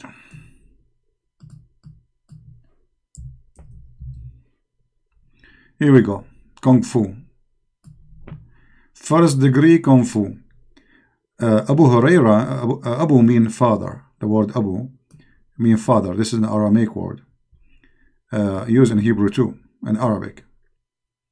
So Abu Huraira, the father of the cats, Huraira is like a spoiled name of cats, reported that Allah Messenger, having said that the angel of death came to Moses and said, respond to the call of Allah. Which mean, i.e., prepared for death. Moses, Musa is a Jew, So the Jew Musa said to him, Habibi, Habibi, Habibi, Habibi, you want to take me to death, Habibi? We have election, Habibi. We have to finish with Netanyahu first, okay? You cannot take me, Habibi, now. The angel of death is very serious. He said again to Moshe, Moshe, prepare for death. Moshe answered and he's laughing. Habibi, Habibi, okay, get close, Habibi, get close. Yeah, get more close, Habibi. I want to tell you, I want to whisper to you, Habibi. And then, you know, Moshe and the angel is naive. He's an angel, you know. You don't know what Moshe is going to do. So you get closer. Get Habibi, get closer. Come on, Habibi, Habibi, get more closer, Habibi. Okay, get more closer, Habibi.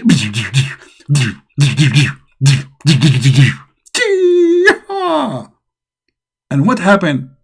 He gave him a blow at the eye, and the angel of death and knock it out. Look at this, man, from the first hit. If you ever meet Moshe, don't ever get close to him. He's very dangerous and wanted, and very heavily armed with his arm.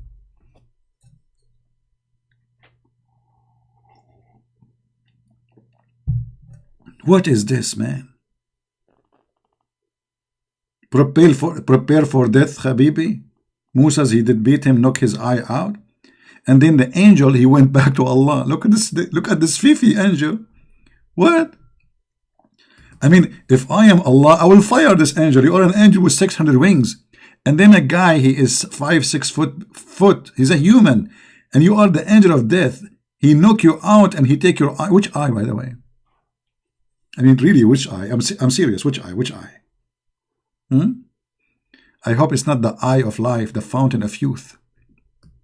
The angel went back to Allah, the exalted, for sure the exalted, and said, you send me to a servant who does not like to die. Okay. And he knocked me out in the eye. What the heck? I'm so glad at that time there was no coronavirus. Because Moshe not only will knock his eye, he will open his mouth, he will put a coronavirus in his mouth, and he will make the angel of death die. True story, brother. Christian Prince, do you have an authentic reference for this? This is Sahih Muslim. Even the book it's called Sahih is not Sahih.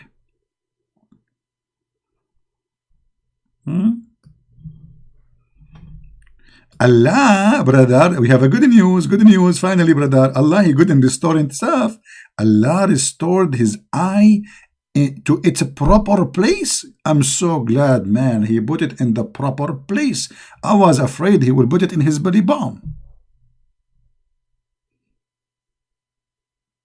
I mean, not only he restored it to the proper place. I mean, isn't that amazing? How many of you want to convert to Islam right now? Look, Allah, look. It's a miracle. He restored it to the proper place. Not in the nose, brother. Not in the belly by mistake. Allah is not blind. Allah, he see, brother. Allah is all seeing, all hearing, including your fart. Unbelievable. Stupidity is amazing.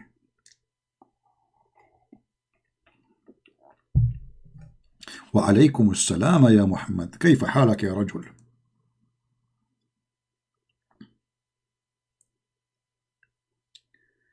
If you want me to call you, text me, don't just call.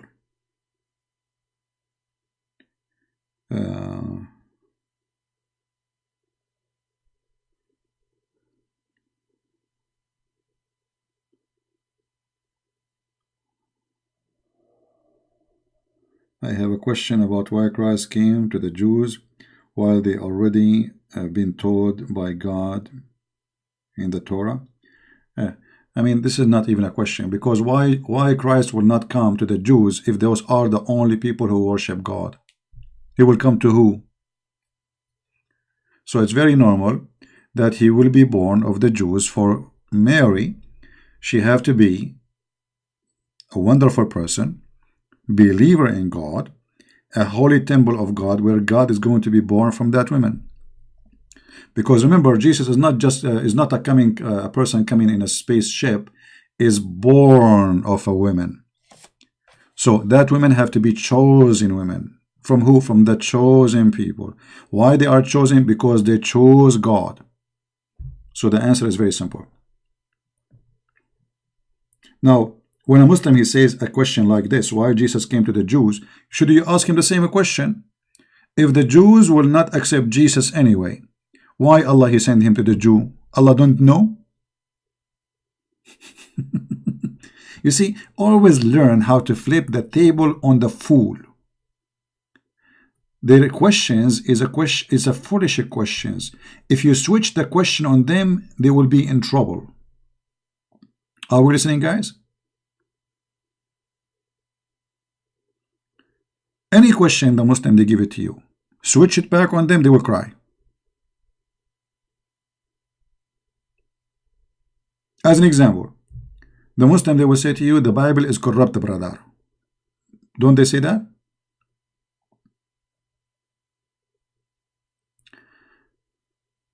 Zaki, he left Islam? What Zaki left Islam? Isn't it this is the same guy he called me a second ago? Did he leave Islam? Where are you, Zaki? Did he decide to leave Islam? I blocked him. He cannot call me back because of what he did. Well, if you left Islam, good for you. What I can do? You want to call me? Make a new name, right? That's it. You are blocked. I lost my patience with you. Yeah. Welcome to the club, my friend. There's thousands and thousands of people before you who call me names, reject what I am saying, they accuse me of lying, and then they find it's true. Anything I say, I put in the screen, I show it, everybody can read it, and you know, there's no way you can say it's not there. Yeah, but Zaki, you have to make a new name now because I blocked you. Sorry. So, going back to the topic, when the Muslim they say to you, as an example, the Bible is corrupt, don't defend. Don't say no, it's not corrupt. No. Just tell him, okay, thank you. The Bible of Allah, brother, is corrupt. The second you say the Bible of Allah, the Muhammadan, he will pick up his diaper. He will switch to the homeless mood. You are insulting Muslims. You are being rude. You are finished. You are a boy. Hold on. What finish? What boy? What dummy? Hummy? What is that? Isn't it the Quran says that Allah is the one who sent the Injil and He is the one who sent the Torah? So you are saying to me that the Torah and the Injil which sent by Allah is corrupt. So what my business? Don't defend. In a second he will be crying. Do you see it? Guys, are you listening? Do you understand what I'm saying? When they say to you the Bible is corrupt, the Injil is corrupt, the Torah is corrupt, don't defend. Just say to him, okay, we got it. The Injil of Allah is corrupt. Allah is stupid. Anyone can spank him, change his book. In a second, the Abdul, he will go to the victim mood. Christian Prince, you are insulting us. You are finished. You are finished, boy. Oh, okay. True story.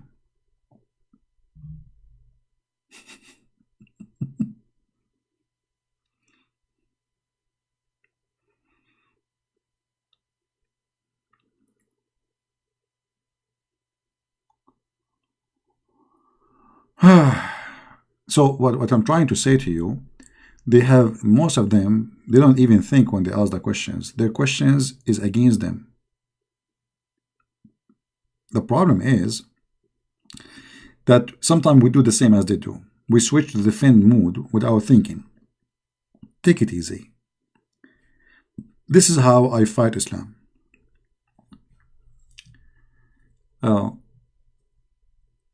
They throw rocks at me. A lot of rocks. And then I collect all the rocks. I make them a big concrete piece. I throw them back at them. As simple as that.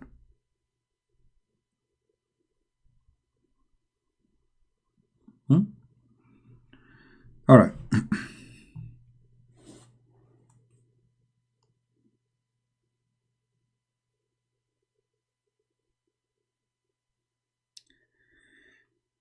Let us see. Do we have any?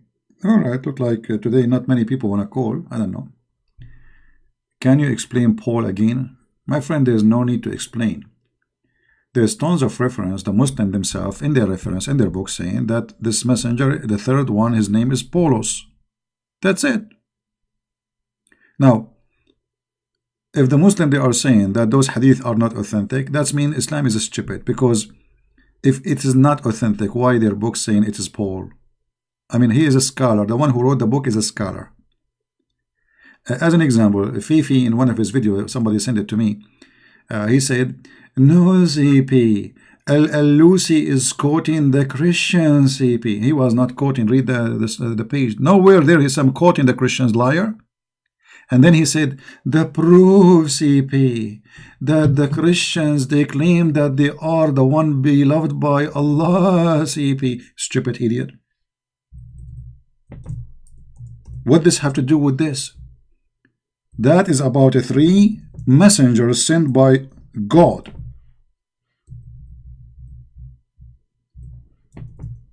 Not about 3 messengers claiming to be beloved by God, and they are the children of God. There's no connection. So he could not find where it says he is quoting, because he's a potato. He says the proof, CP, in chapter 5 verse 18, CP, the Christian and the Jews, they say we are the sons of God, not on Allah. We don't believe in Allah. And his beloved, CP. You idiot. What does this have to do with that verse? Nothing. That verse nowhere is speaking about this, and those are the true believers in Christ. Here, this verse here, according to Islam, those are not a true believer in Christ, because simply they have wrong teaching. The other 3, they are true messengers already. Not only they are believers in Christ, they are messengers of God. Stupidity. Look, low IQ. Low IQ.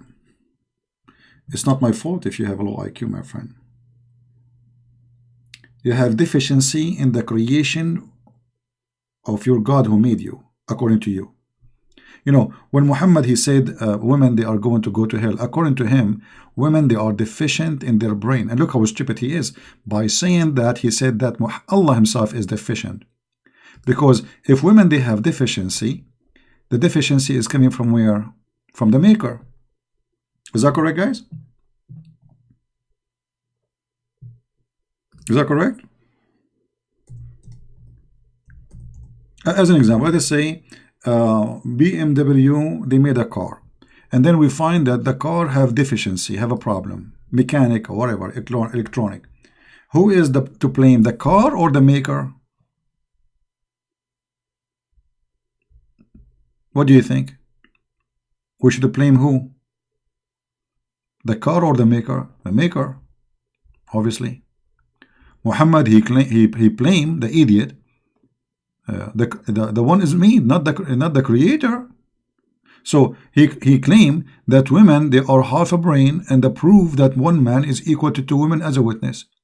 And women, they are they have deficiency because simply they have their menstruation. But who is the one who made them have menstruation?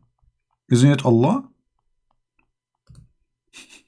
So you blame them for having deficiency, and you call it deficiency, you idiot, when the one who made them have that is Allah, and yet you blame them they will go to hell because of menstruation? That is the most stupid argument ever.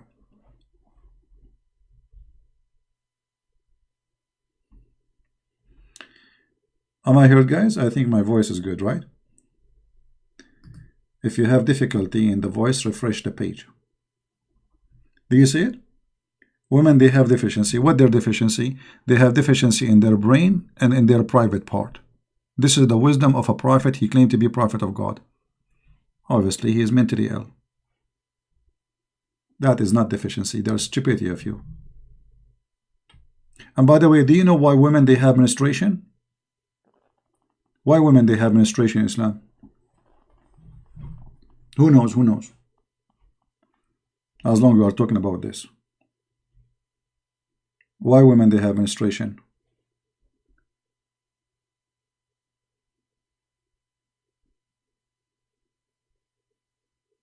I will tell you why.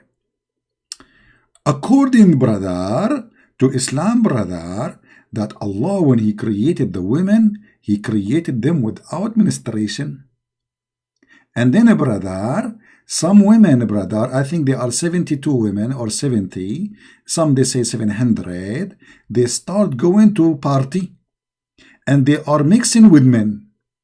So Allah, He punished them. And He made them have menstruation. True story. Now, if you have my books, if you have Sex in Allah, you can read it with the reference. True story.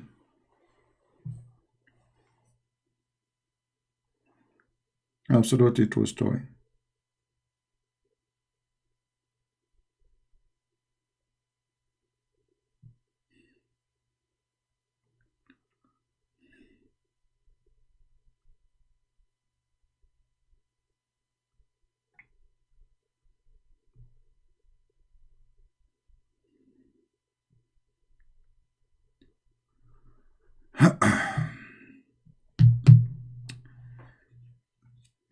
All right, we have a caller. Hello? Hi, CP, how are you? I'm fine. How are you? I'm fine, thank you. Can I ask a question other than the one in the title or the title? Okay, what is the question? Is it possible that maybe someday, whenever you have time, Okay. is it possible for you to make a video regarding the love jihad? Regarding what? Love jihad. You know that people in America and in Europe now, the immigrant, they are now deceiving the women over there to get married, but actually they try to have a Muslim family. Love jihad? It's a love jihad. Love jihad. I did not hear about this. So they okay. So what they do? They marry a Muslim to bring them to Europe. You mean? The Muslim immigrant, they marry American and European women, and then they force the women to be Islam. Yeah. And they force the children to have an Islam religion as well. Okay. Well, you see, for me, I believe that such a thing, if it's happening, it's not the fault of the Muslims. It's the fault of the fool who involved in this. So if there is a woman, she is stupid, and she live in America, and then somebody he forced her to convert to Islam. In America, nobody can force you. So if she became a sex slave for him, that means she's stupid and she deserves what happened to her. In America, nobody can force anyone. I mean, if the husband, he beat the wife, he will go to jail. As simple as that. One phone call, he will be in jail for a long time. So don't blame the Muslims for anything they do, especially in those cases. Blame the one. Sorry to cut you. Yeah.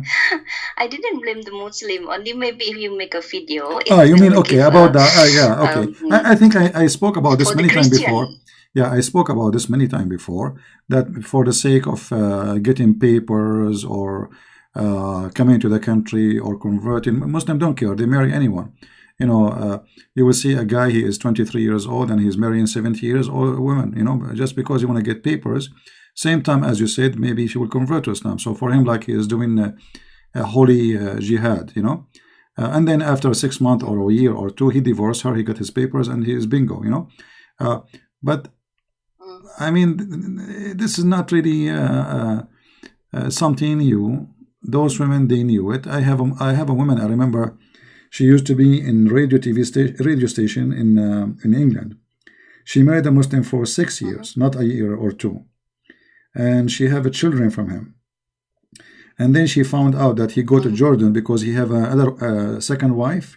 He say he's going vacation to visit his family, etc., his mom and his dad. And later she found out that he's married to another woman, and he was lying to her. And look, suddenly now she became anti-Islam. So for 6 years she was working in Islamic radio station promoting Islam. So here, who is the one really is hypocrite? The women. Because so for 6 years. But maybe the woman doesn't know about the real how it. No problem. Islam No problem. But see, look at this. if she do not know about Islam, how she promote Islam? Secondly, if she knew about Islam, it is bad, and she promote Islam, and she decide later to expose Islam just because the husband he left her, or she is divorced now. That means she's a trashy person, because you promote Islam for 6 years just because you have a man in the bed, he's a Muslim.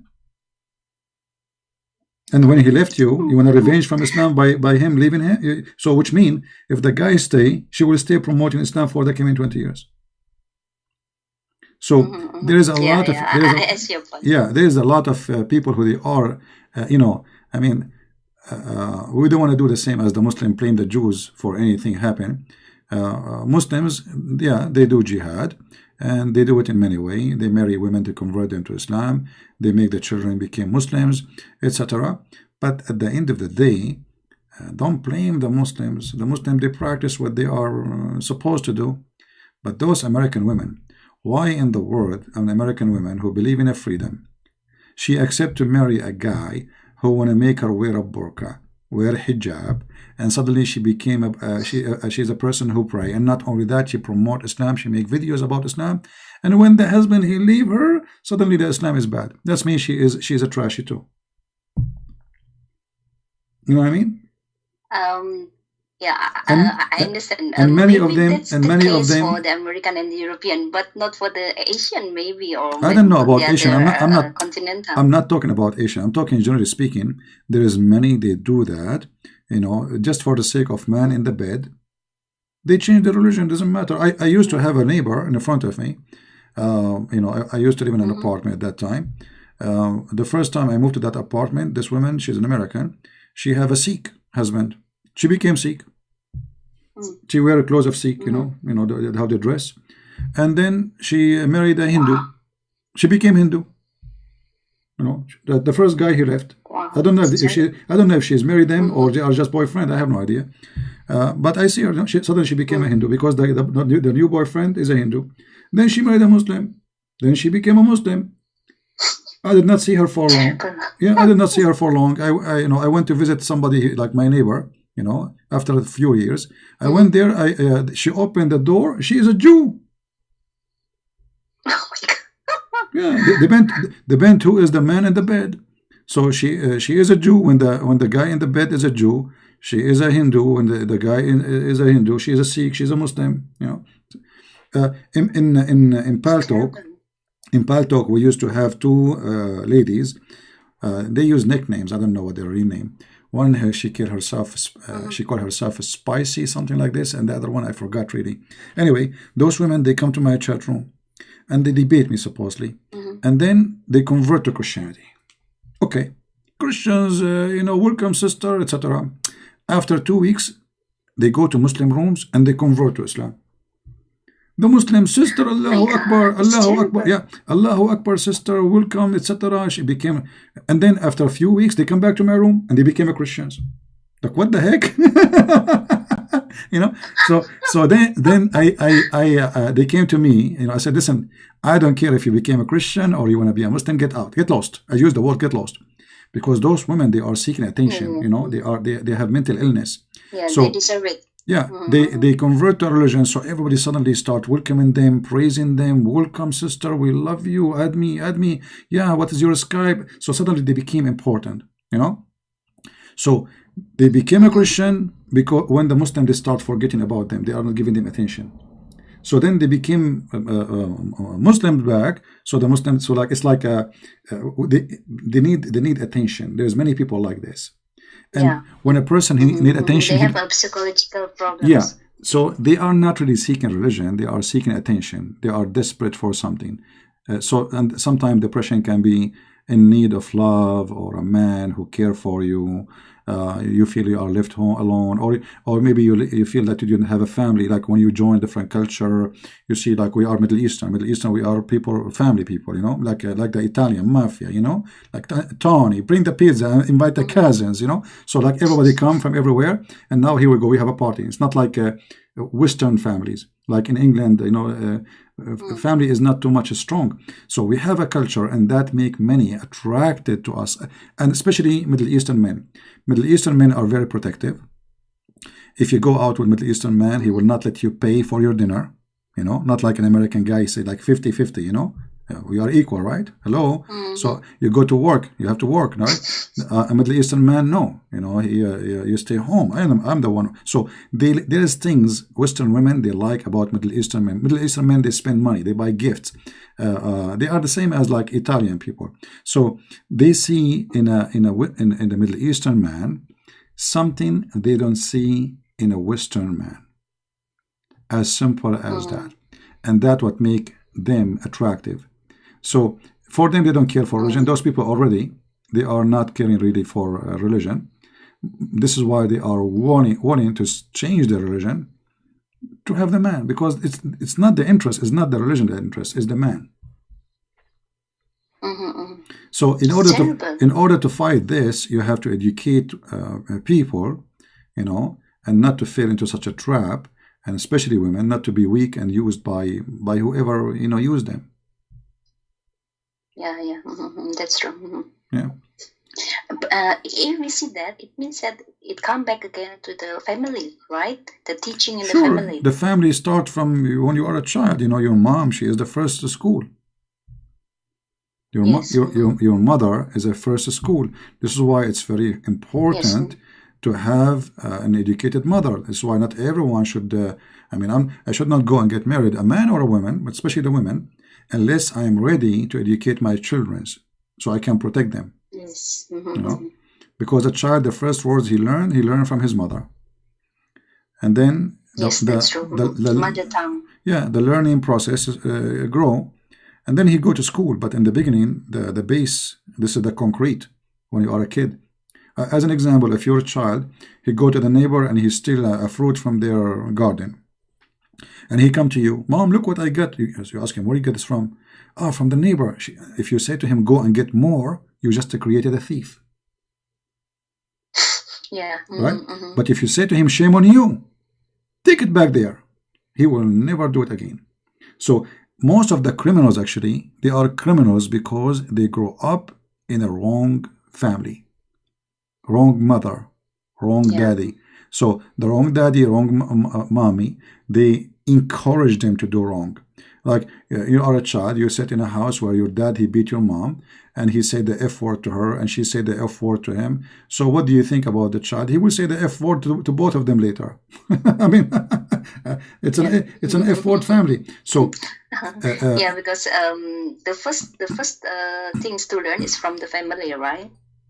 Exactly. And the first thing a child is an open page. Whatever you write there is going to stay there. You know, actually, not only about a crime. You see, a successful husband is a person who grew up in a smart, intelligent atmosphere.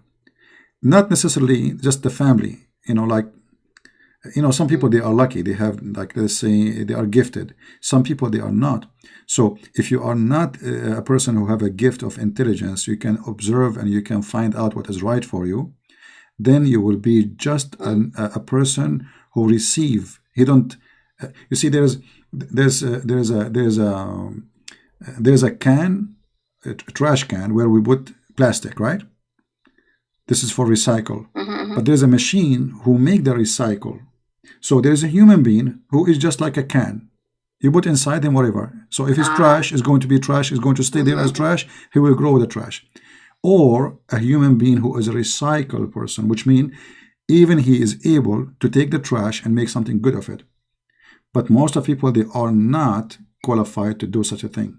So the majority, they take the trash and they stay with the trash and they grow up with it. And then he grow up as a trashy person and he spends his life a trashy person. So he do what he learned from a trashy people to do. You will have a children, the trashy persons as well, right? So it's just like a satanic circle. Say again, I didn't understand one. He's a trashy person. Whenever he has children, the children will mostly be the same as well. So it will be go around and around. Yeah, but as I'm saying, sometimes even if your family are crazy, or let's say they have weird behavior, some they can switch. They have the recycle machine option. You know, they can change the bad into good. But usually Most of people, they cannot do that. So a child, he will observe the bad and he will grow with it and he will find it normal. So he practice it. Right? Yeah, and maybe the reading, it will be helpful for people to learn. Reading not only helpful. Reading is the way of education. You know, for me, if I don't read, I mean, where I'm bringing what I'm talking about. I mean, everything is something. We are not born with books in our head. We are not born with knowledge. Knowledge is something you grow, and you feed. You have to feed it. It's like a tree. You have to water it. Yeah. Yeah. You know, Yeah, there is people, they should not even get married ever. You know, because you know, if you cannot take care of your children, then you are making a crime against your children. Yeah. So, and you know, like you find a lot of people like this. I mean, they don't care. The woman, she wanna go sleep around, and then she have a child. She don't even maybe know the father, and then she spend her life going from man to man, and then she have many children, and she don't know even who is the father of this guy. And this is not a healthy family, because at the end of the day, you see, a child is a child. The existence of a man is necessarily, and the existence of a mother is a necessity too. So if a man, he is taking care of a child, there is something missing in the life of the child. If a woman alone taking care of the child, there is something missing in the life of the child. However, if a man is missing in the life of a woman, she still can take care of the child if she is intelligent and educated. But it's harder for the man. It's very hard for the man to do what the woman can do. You know? So mother is just like a pillar of the house, right? Mother is the most important person in the house. Let us say, you know, the husband is the security, is the economy, is the provider. The mother is the teacher, the warmer. Because, you know, it's very important too that the child, he feel warm when he is a kid. Otherwise, when he grow up, he will stay immature. You know, you need to live your childhood as a child. Otherwise, you will act like a kid when you are old. This is why you will see somebody who did not have a good mother. Let us say his mother, she did not hug him. He did not live like a child. So he is 60 years old, but he wanna have a mommy, not a wife. You know. Yeah, and same for girls too. You know, she wanna marry a guy who is really old because she wanna have a daddy. She did not have a daddy. You know, she feel like something was missing in her life, so she wanna have a daddy. So she marry a very old man. And then a person who is not living a stable life when he was a kid or young, then he will try to be young again when he is really old. That's why you see someone, she is 70 years old, suddenly she is wearing very short skirt, acting if she is 16, because simply when she was a teenage, her mom, she was maybe tough. She did not allow her to go out. She did not allow her to wear a short skirt. So now it's time for me to wear a short skirt in the wrong time, you know. So then they look awkward. So they dress like a teenage, they act like teenage, and they want to go party. Teenager. Yeah. So when you miss something, I'm trying to say, when you miss something, and that thing is supposed to happen to you when you are in a certain age, that later is going to appear in you. You know, like a tree, like you know, if you wanna study a tree, the cycle of the tree. If you cut the tree, you can see when the tree was sick, when the tree was healthy, when the tree was when it was cold, when it was hot, because those cycles inside, or the circles inside the tree, is going to is the effect of life on them. Everything is written there, and the human being is the same. So whatever happened to you today is going to have an impact on you tomorrow, and I'm talking about you as a child. You know, this child, he will not be stable if you don't have a stable childhood. Most of people who commit crimes, especially like, let us say a rapist. Rapist is usually, I believe, he is somebody is angry from women, and the first anger starts from his mother. He's angry. He's angry from women, so he cannot, he don't see in women, or he enjoy torturing women or taking from them something violently, because one day when he was a kid. So, this is just like Muhammad then. Well, everything have a reason. Absolutely, Muhammad, he grew. If you go and read the history of Muhammad, all the women in the family, they rejected him to the point they gave him to a woman to nurse him. Because not one of the family want to nurse him, but all of them, they have kids, but nobody want to nurse him. So they rejected him and they sent him away to a woman to nurse him, but they were women. And that is telling you how much he was suffering as a child. This is why when he grew up, he did what it should not be done. So he started humiliating women, controlling women, abusing women, making women equal to nothing, because women abused him when he was a kid.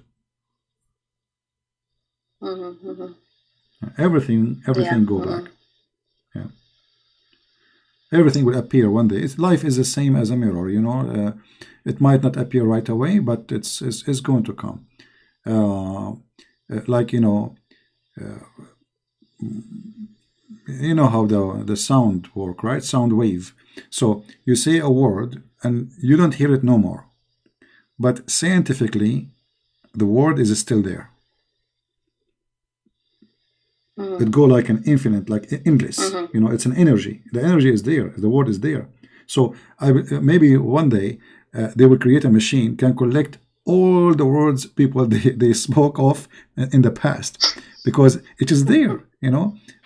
People they spoke them, we cannot hear them because our ear frequency cannot reach it no more. So we can reach certain limited ability.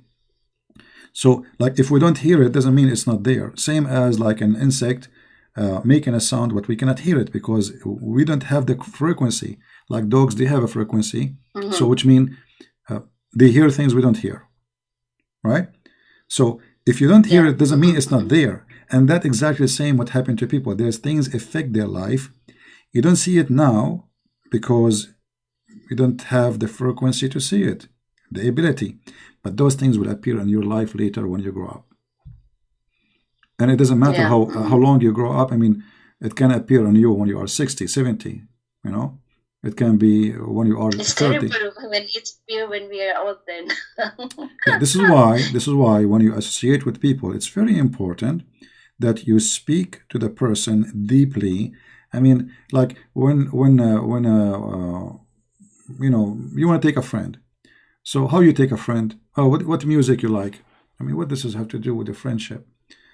Okay, you wanna have a friend or just a person to talk to?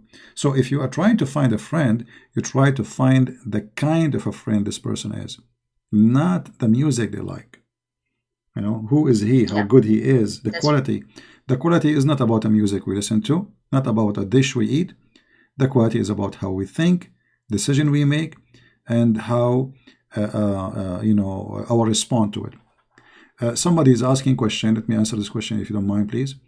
I grew up with abusive father, but I never hit my wife, children, because I don't want to live with bit miss I had experience. See, my friend, I told you, you remember I told you, there's a person who collect the trash and he live with it, and there is a recycle machine person, right? So here we have a Gabrul. He is saying that he grew up with a father who was abusive, but he will never hit his wife. But that's mean exactly what I said. You are the kind of a person who observe the wrong and fix it. You recycle the trash and you make it good in your life. But not everyone will be like you, my friend. And that's what I said. Not everyone have such a skill and ability. Yeah. Yeah. And whenever this person found out what's wrong with their pastime, then he will be a good person because he will try to avoid the wrong things that happen in the pastime, right? Yeah, but it can be the opposite. He copy his dad and he beat his wife. It can be the opposite. You know, it can be totally the opposite, that he grew up in a family where the dad, he beat his wife, and he like it. He think, okay, this is the right way. You know, yeah. So this is about individual and individual ability. But usually, a child, he copy what he see around him, usually, and he practice it later. Yeah. You know, like if I say to my son, "Don't steal," but I am a thief. I don't. It's not going to work. They will not believe you. It's not going to work. You know. Yeah. So life is a chain of reflection and impact, and this is why actually, if you have problems, serious problems, wife and husband, they should not discuss it in front of the children's, even if you think they don't understand. They do, you know, and they will do it as they can understand, which means in their limit, and that can affect them badly. So if you have a problem with your husband, you should take a space where no kids can hear. You don't speak loud, and you keep it between you and your husband. And the problem should not go to the child. It can live with him. The child, he can imagine one day his dad was screaming at his mom, even if he did not beat her, and his mother, she's crying. He will remember that. You know, he will remember. Yeah. A child, he can remember a little tiny commercial he learned 20 years ago. Actually, I can recite for you a commercial I used to see in TV when I was 6, 7 years old. I can recite it right now, you know. Wow. Yeah, because this is what child is. A child is a person who empty. I mean, it's an empty book. The memory is fresh. Anything will come in front of him is going to stay in that memory. This is why you have to be very careful when you deal with your children.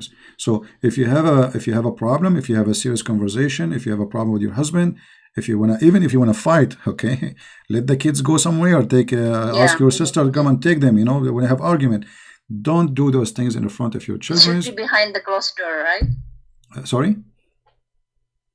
Say again. It should be behind the closed door. It should be where no children can hear you. As simple as that. Yeah. Otherwise, you are hurting the child for no reason, and he will not forget. Doesn't matter what happened. Yeah. You know, and children, they do what they learn.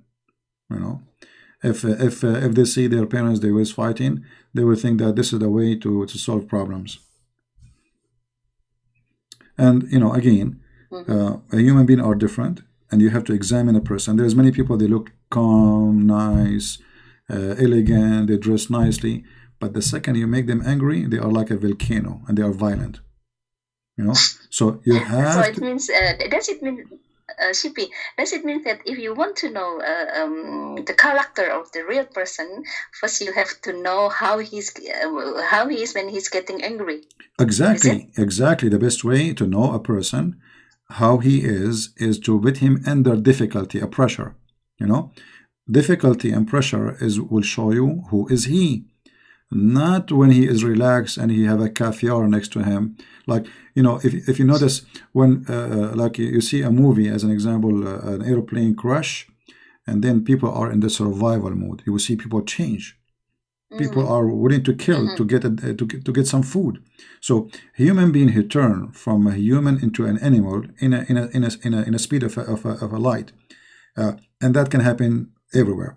However, there's people, they don't change much when they are under pressure. Actually, they can be the opposite. They can be even nicer when they are under pressure, or they can go out of control, and they can even go to violence. So you have to be always careful. Examine the person, examine his mentality by testing the person. Not a husband and a woman, she want to marry a guy. They go to the coffee shop in Starbucks. What the music you like? What did you watch the movie? I mean, this is to it. And then when they get married, a real problem, they come and then they start fighting. And then the guy, he beat her, or even the woman, she can beat him. You know, there's women, they lose control and they are violent too. So you have to examine the person. And you know, my idea is that there's many people always deceived by the look. Today, actually, I was looking at the news. There's a guy, he looked very nice, very handsome, and I found that he raped 20 child. 20 child. He raped them. Wow, Yeah. it's horrible. Yeah, he look handsome. He look really good. If you see him, you think this guy is an angel, you know. So he raped 20 child. So don't judge people by their look. You have to examine the quality. Yeah. You know, actually, Yeah. most of people who have a let us say good impression, they use it for their benefit. Always is used for their benefit. If a girl, she want to apply for a job, if she is good looking, she got the job. If she is not, she is rejected. She have to try again and again and again. You know, wherever she go, just because that woman she is good looking, that woman she is not, then the people, they judge by the look because they want to see something good. The guy, he don't care. He wants secretary who have nice body. He's not really caring for the quality. Hire her. Yeah, she is the good one. The other woman, she is a good woman. She have good quality. She is loyal. She is truthful. No, we will not hire her. She is not good looking. So human being, mostly, he's abusive. He like to use others, and he judge by the appearance. And the one who do that, later he will be judged himself by his appearance, not by his equality. You know, and he will suffer. What goes around comes around, CP, right? Exactly. You know, you associate yourself in such a way, is going to come back to you.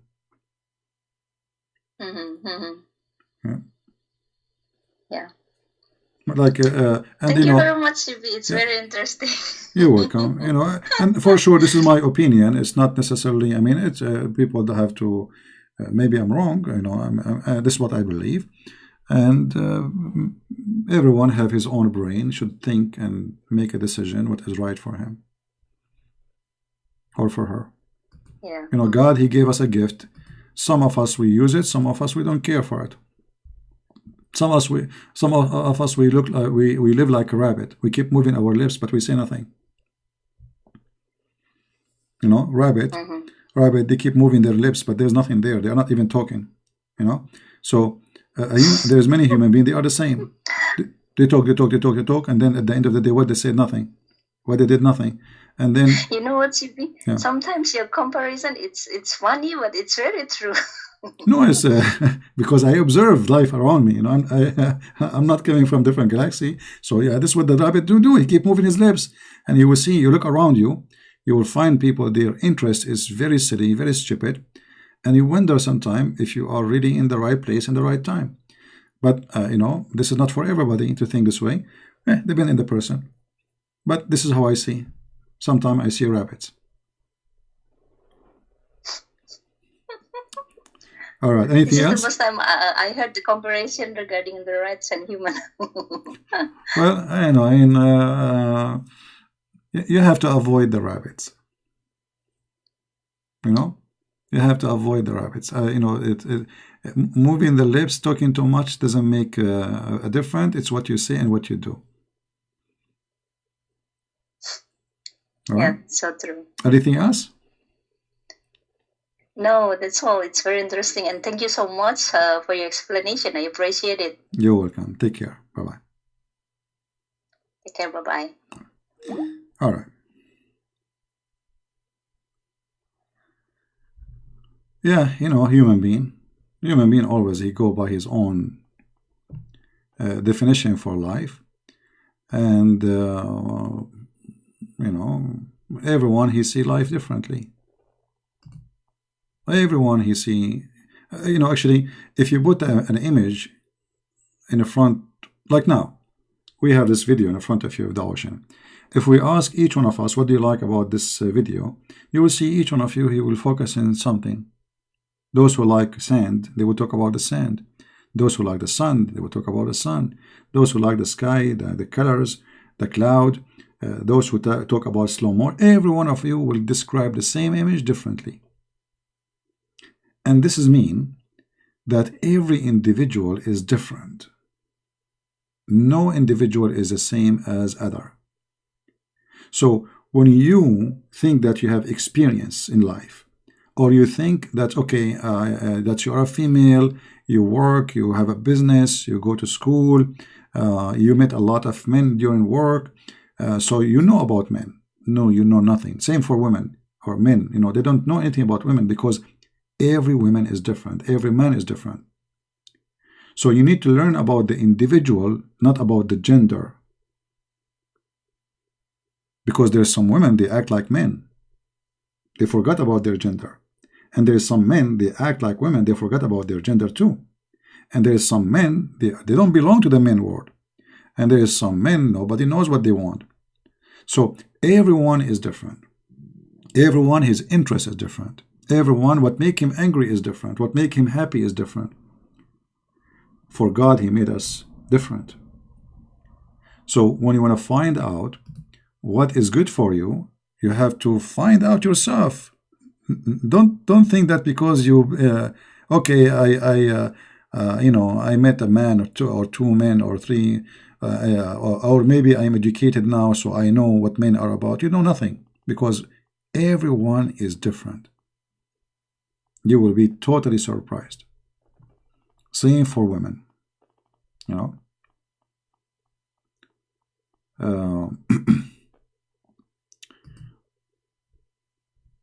Life is a big school, and you have to learn from it. And if you are not learning, that's your fault. And the first lesson to learn about a human, that there's no human is the same as the other human. Nobody. There's things we all share, like, you know, we sleep, we eat, we go to the bathroom, we get sick, we get happy, we get sad. Yeah, all of us, we share the same things. But what make us happy and sad, not necessarily the same. Some people, they rejoice for evil. They get happy when they see bad news on TV. They get excited, they love it. Some people, they love watching horror movie. And here there's a big question about those things. I mean, why in the world a human being, he like to watch horror movie? Something interesting. So what do you like? You see, those things can take you, inspire you, or let's say, can make you go and drill inside yourself. Why in the world I will like violent movie? What is the attraction? What is the attraction there for me? Maybe I'm peaceful outside, but I am violent inside. Why in the world I enjoy watching a movie? It's called horror. There's a guy is torturing women. The woman is screaming. He put nails in her hands. Then he bring the machine and he start cutting her apart. I mean, where is the joy in this? Still, there's people, they enjoy it. So you have to think carefully about the behavior of a person, even if that person is you. Why in the world you enjoy this? You find a different person, for seeing a good news, he cry. You know, have a good heart. Somebody is giving a ring for a woman in the park. He's just watching. He is not involved in the story. He cry or she cry. And that is a question too. What make you cry? So not necessarily is a good. I mean, it's a bad thing to, you know. I mean, I'm saying what the reflection appear in your behavior, what you like, what you enjoy, what make you happy, what make you cry. Same that issue can be helping you, or a way to help you to understand the person you want to marry from, you want to engage to, or even you want to work with, or even take as a friend. What make them happy, what make them angry, what is a joy for him, what is a sadness for him. This is how we should go deep. Otherwise, we learn nothing about people until it's too late. Right? Most of women, if we want to talk about this issue, maybe we should make, I mean, we talked about it before. Most of women, they marry men for their look. And most of men, they marry women for their look. As simple as that. It doesn't matter if you are a fool, if you are stupid, if you are silly, if you are trashy. Just you are good looking, that's it. No? And then they end in disaster, because the look later will be useful. Usual. You're used to it, so nothing new. Nothing new. I remember this is when I was a teenage. There is a girl. I remember a story. You know, like when you are a teenage, you remember really some stories. They stay with you forever. So this girl is really so beautiful, and I saw her first day and second day. The whole night, I'm thinking about tomorrow. I'm going to talk to her. I can't even sleep. I want to talk to her. That's it. I mean, she is so beautiful. So second day, I'm preparing myself, like what I will say, what I should not say. You know, you are just a kid. And then I came and she was talking. And I start listening what she is saying. I felt so disgusted. And I said to myself, how fool I was. All night I'm thinking about talking to this woman. So the second she opened her mouth, she became like a frog for me. I mean, she is not saying words. Rocks is coming from her mouth. So I was under the influence of her beauty. She is extremely beautiful. But the second she opened her mouth, I want to throw up.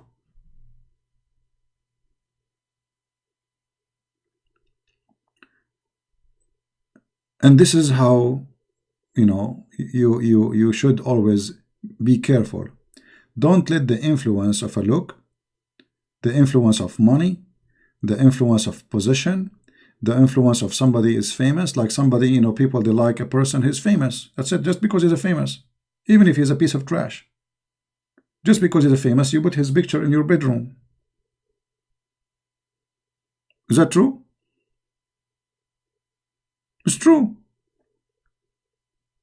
How many people they put the picture of Michael Jackson and all this, you know, many of them, they are pedophile, rapist, drug dealer, you know, I mean, they put their pictures just because they are famous.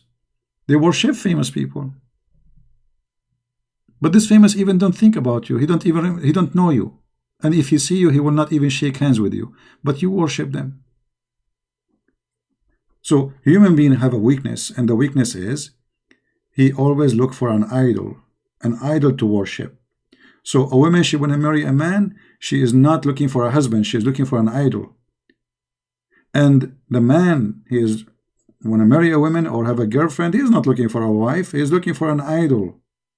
He have a imaginary in his head, like, you know, she have to look like this, she have to have etc. And then same for the man, you know. So worshipping idols will make you nothing but pagan, as simple as that. And paganism is really stupid, you know. Yeah, but you know what I'm saying. I'm not talking about Michael Jackson as a person. I'm talking about what people do. You know, you see women, they jump crazy because they saw somebody is famous. And the other day I saw a video of a YouTuber. He's just a YouTuber. He's not even like a superstar or something. Girls, they saw him, they start jumping. Hey, they went crazy. It's just a guy from YouTube, you know. Crazy.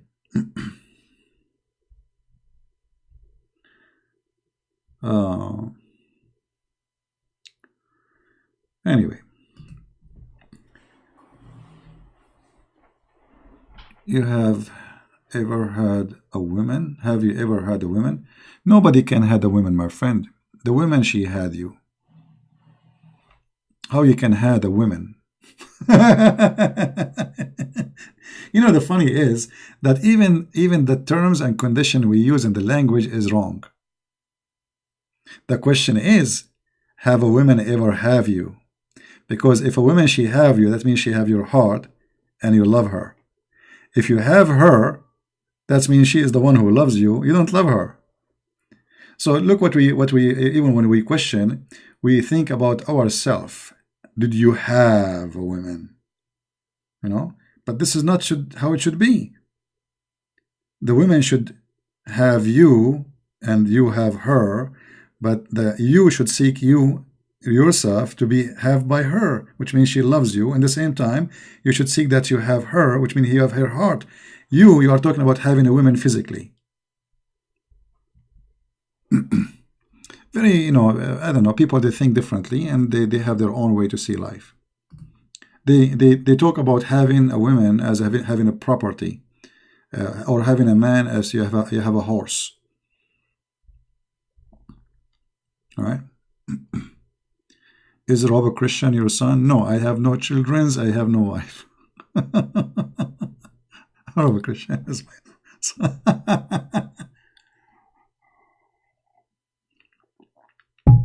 Oh boy. Anyway, we talk about many things today, and the most important is that you as a human, to live as a human, humanity is to feel for others before you use them, which means you ask yourself, am I using them?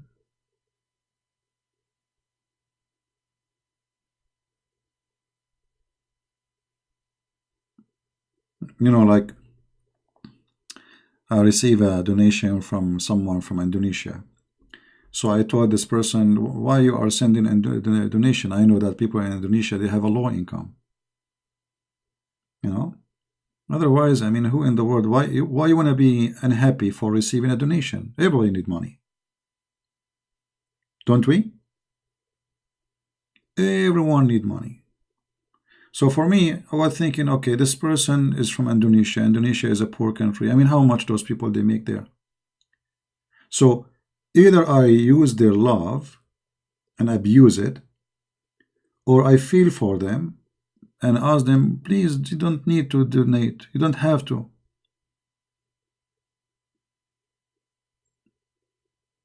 Maybe, I mean, you need the money more than me. I don't know the person. I mean, I do not know how much money they make, but you have to feel for the people. So if you are a person who always think about you having things, then you will meet mostly people who they like to have things from you too. You will never meet people who want to share things with you because they love you. So there's people who loves you, and because they loves you, they want to share things with you. And there's people they want to use you, and because they want to use you, they will take things from you. This is about taking, not sharing.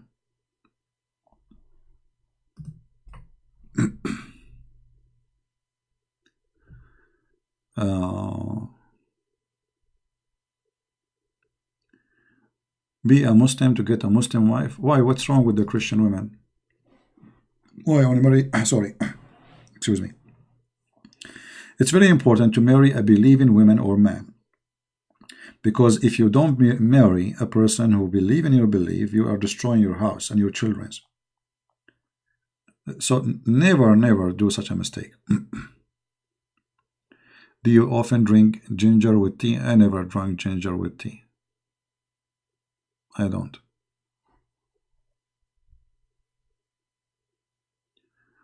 Why I cannot donate to you? I don't know what I'm not sure why.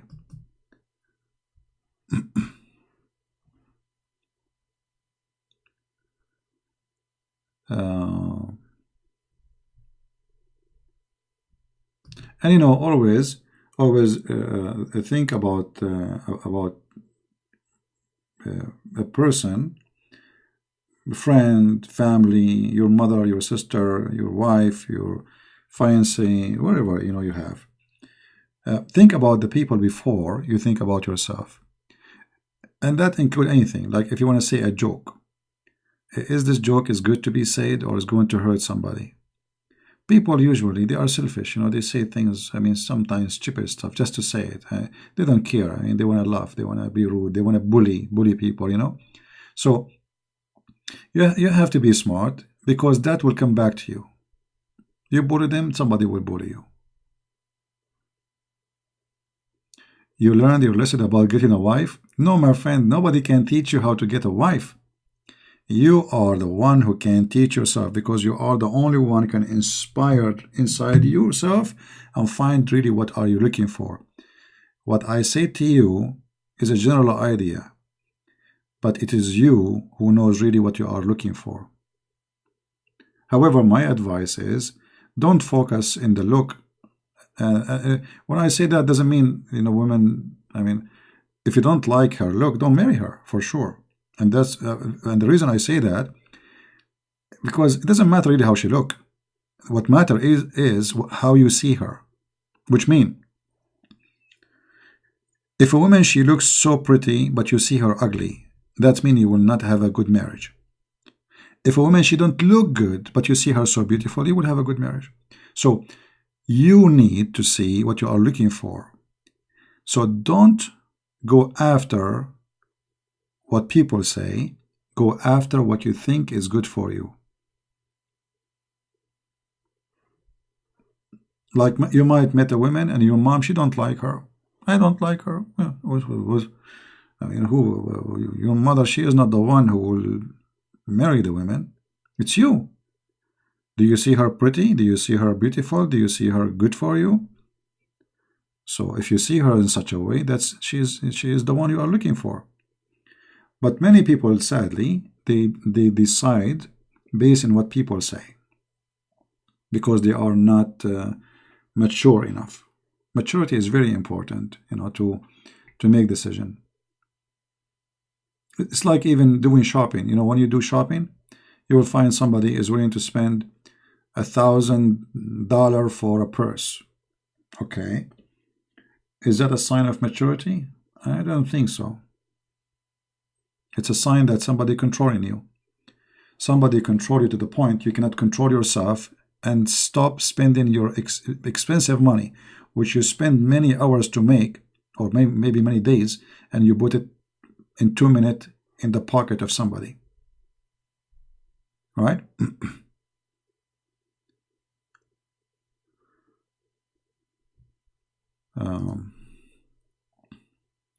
Well, somebody asked me about speaker corner. I don't like speaker corners, because in speaker corners people just talk, but there's no real debate. There's no reference. There's nothing. It's like a Aflaton corner, but none of them is educated, mostly.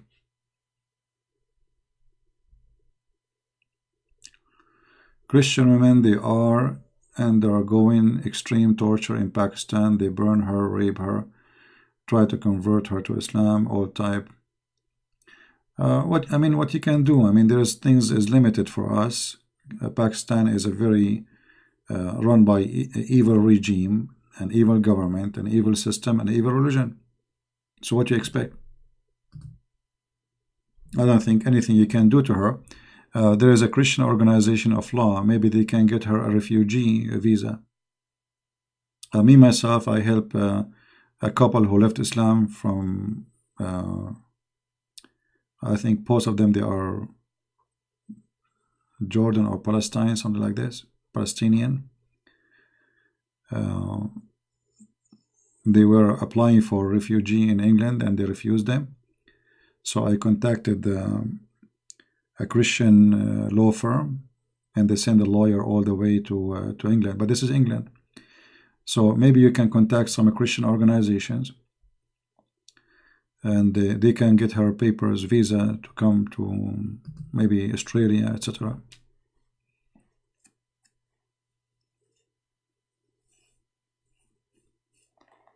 Try to help her.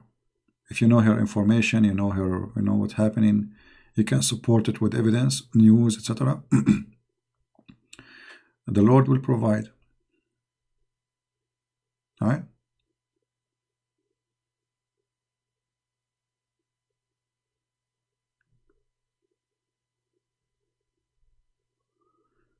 All right.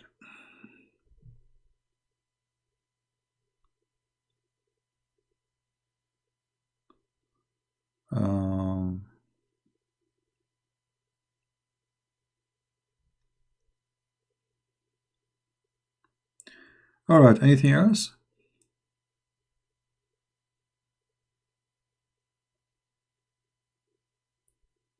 Well, those people, they are living in the cave time, and Islam make them live beyond the cave time. Very ugly cult. Extremely dangerous, extremely ugly. And there's people, they are unlucky, they are born in those countries. You are a Christian and born in, a person who is from Pakistan and he's a Muslim, he don't have a good life. So what about a person who is a Christian?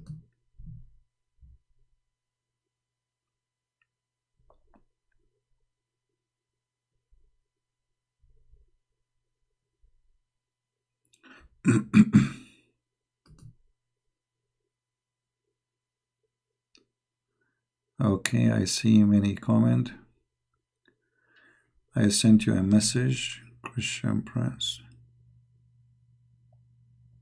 Yeah, you have to be careful. There are some people, they claim they have a name. It's not me. I did not receive your message. So you are texting the wrong person. Block that person.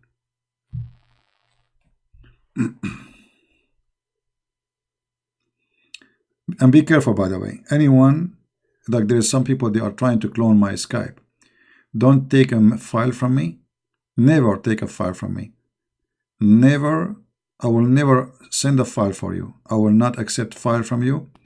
I will never ask you for a credit card. I will never ask you for private information. Never, ever, ever.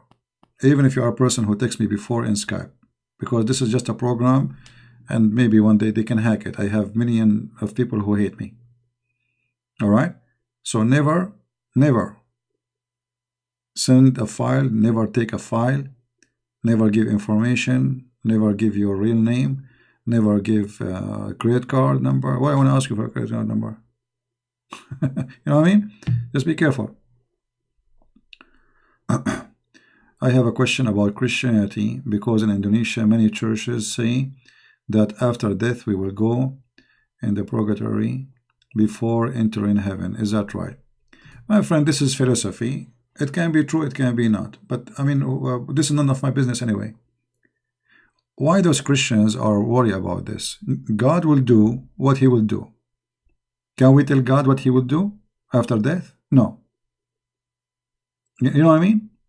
So there is some people, they waste their time in silly talk. I find it silly talk.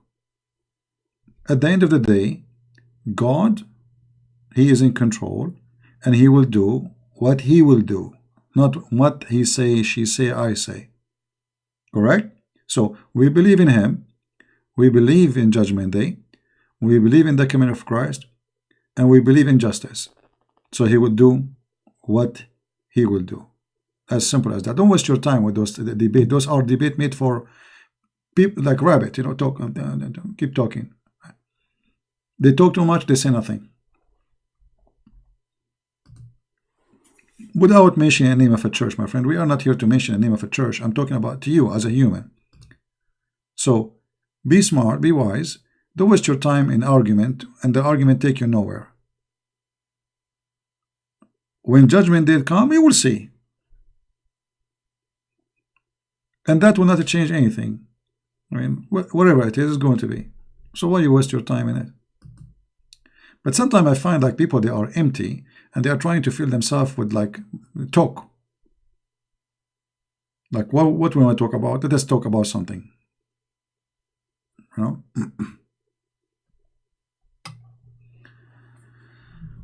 My friend, I don't receive any message in Skype. Let us see. No, you are sending the wrong Christian Prince in Skype. I don't see anything. This is not me.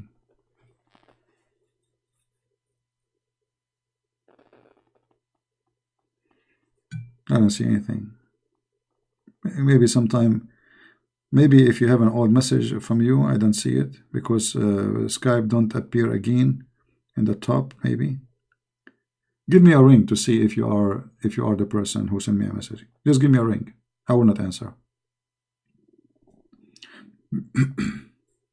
Yeah, there is arguments. It's like philosophy argument. You know, everybody want to be a philosopher, and everybody want to come his own interpretation for things. But he or me, we are not the one who is in charge to make decision. And at the end of the day, if this will happen or not, that won't change anything. Did you vote for Trump? Absolutely. And I will vote for him again. What do you want me to vote for? People who want to kill babies? And look, you know, look at the hypocrisy. When the election come, suddenly all of them, they are Christians. Nancy Pelosi now is a Christian. She talk about praying. She talk about Christian discrimination. Who? Nancy Pelosi.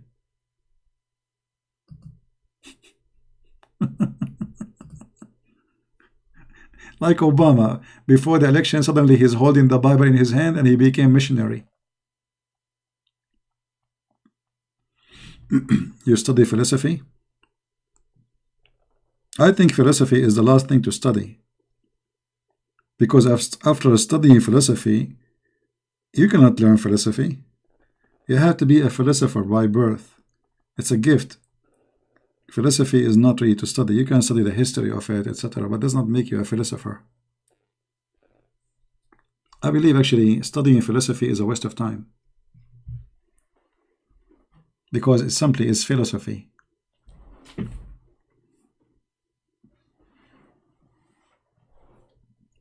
It doesn't make you wise.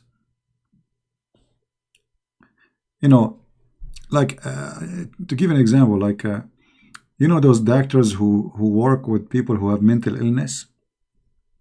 Most of them themselves, they have mental illness. Actually, I never met one of them who studied this branch that, but he himself, he need a doctor. You know.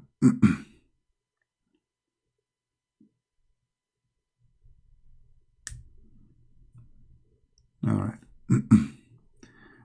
Anything else? So guys, did you enjoy this time, like in the weekend, to do this program like this? Did we have a good time? We talk about many things. There's many topics. In the same time, we take a break from the cult of Muhammad.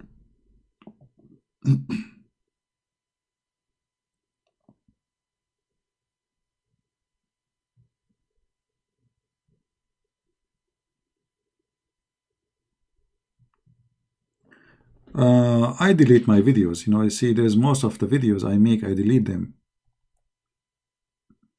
I delete my videos. That's why I ask people to download my videos. So if you care to have a video to watch it, download it. Otherwise, I will delete it myself. You are exactly 3 hours. Time doesn't count really. It's what we do in this time. Either we have a 3 hours of good education or talking, or we have a 3 hours of blah blah blah.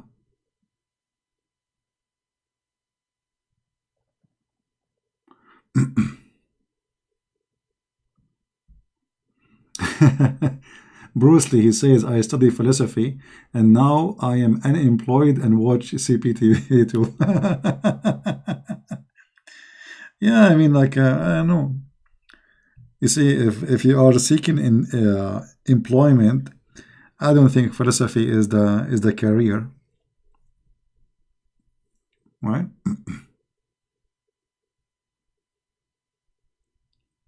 Well, in the Middle East does not have politics. The Middle East have rules of the jungle. The big fish, the small fish, everybody want to swallow. You know, they want to swallow each other. So Middle East is a place where there's no justice. It's about who is strong and who is weak. And if you are the weak, you are gone. There's no rules.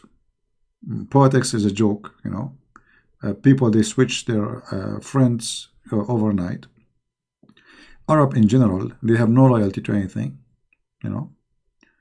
They killed even the grandsons of Muhammad and his family. They killed them, the Arab. They have no loyalty to anyone, you know. They are people who switch overnight. As simple as that. So this is why there's no politics in the Middle East. There is who is strong. When you get strong, everybody want to be your friend. When you are weak, you try to be a friend for somebody who is strong. So this is how the game works. If Saudi Arabia gets strong, then Jordan want to be friend to Saudi Arabia. If Saudi Arabia gets weak and Jordan gets strong, then Saudi Arabia want to be friend to Jordan. Which means that there is nothing there really. It's called politics. It is about balance of power. The reason Israel exists because there is a certain balance of power. If Israel became weak, they would eat it alive. like Erdogan, he speaks too much against Israel, but he is #1 country in the Middle East who have contracts with Israel. Security contract, intelligence contract, sharing information, which mean intelligence information, army contracts, flying contracts, I mean, you name it. Oil contracts, trade contracts, tourism contracts. I mean, this guy, his relationship with Israel is so strong. But when you go in the stage, Israel is an occupation. Israel. So this is what politics in the Middle East. The crowd like to hear something, I say it, but behind the scene, I do the opposite. That is a Middle Eastern style. Like the king of Saudi Arabia, he told the Palestinians, I support you and we will do what you want. In the same time, he sent his team to Israel and he says we support the peace process. But all is under the carpet. The Prince of Qatar, he support Al-Qaeda, he support the Mujahideen, he have a Jazeera who cross USA every day, but he have the biggest base of USA army in the Middle East. You know what I mean? It's crazy. This is why it's not politics. Those are Arab, Bedouin. Bedouin. Bedouin, they are people who shake hands with you and they have a knife in their back. That is the politics of Bedouin. When the Assad was strong, everybody is subdued. The Assad became weak, everybody is an enemy. Everybody want to put his knife in his chest. Same as Saddam Hussein. When Saddam Hussein was strong, Saddam Hussein, you are our brother. Saddam Hussein got weak, everybody want to stab him in the side. The American came, suddenly Saddam Hussein is the enemy and everybody take the side of the American. Those are the Arab. They understand one language. Power. Who is the strong? More churches in the West get closed, not in USA. In USA, churches are getting bigger to the point they are doing the service in the stadium. In USA, if your house close to a church, the price of the house will go down because every Saturday and Sunday, cars will be all over the street. So this is not the case. Was this the Middle Eastern culture? Or no, this is because of Islam. Islam, Islam. This the Arab, the Arab. When we say the Arab, we are talking about Islam. The Arab, they brought with them Islam, and Islam brought with them to be traitor. Okay, ask yourself: didn't the Muslims they say that the Caliphate they've been killed by Muslims? This is the beginning. I mean, those are the best of Muhammad time. This is Islam in the beginning. It's like saying, Peter, he wanna kill Paul, and Paul wanna kill. I mean, this is what they did. Uthman ibn Affan, the Caliphate, not only they killed him. Before they killed him, they took his beard hair one by one. They cut his head. They drag him in the ground. They play with it volleyball. They put his head in a stick. And then when they refuse to bury him, they throw him in the street. Then a bunch of guys, they took him secretly and they buried him between the Jews in the graveyard of the Jews. This is the Caliphate. The one who collected the Qur'an for them. This is what the Muslim did to the Caliphate.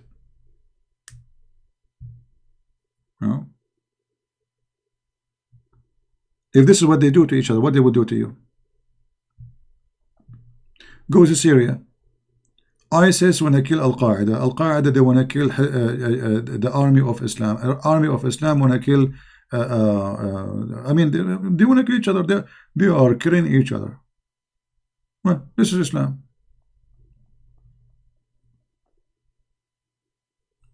This is why, I say Islam will never be anything. You see, Islam is a big word. Many people think Islam is one society or one religion. Islam is It's trash. It's like a, it says dust. Which Islam? Which one? Which one is the one we are talking about? Isn't it Saudi Arabia considered the Muslim Brotherhood terrorist? Emirat, Bahrain, Egypt, Syria, Iraq. Which Islam? So why those are Muslims are against Muslims? Because this is Islam. This is the nature of Islam. They torture. They are against each other. They are power seekers. They are not about religion.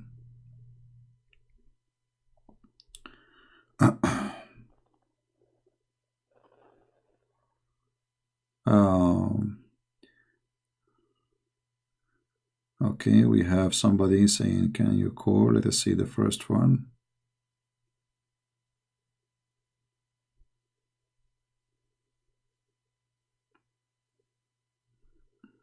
Okay, let us see this person.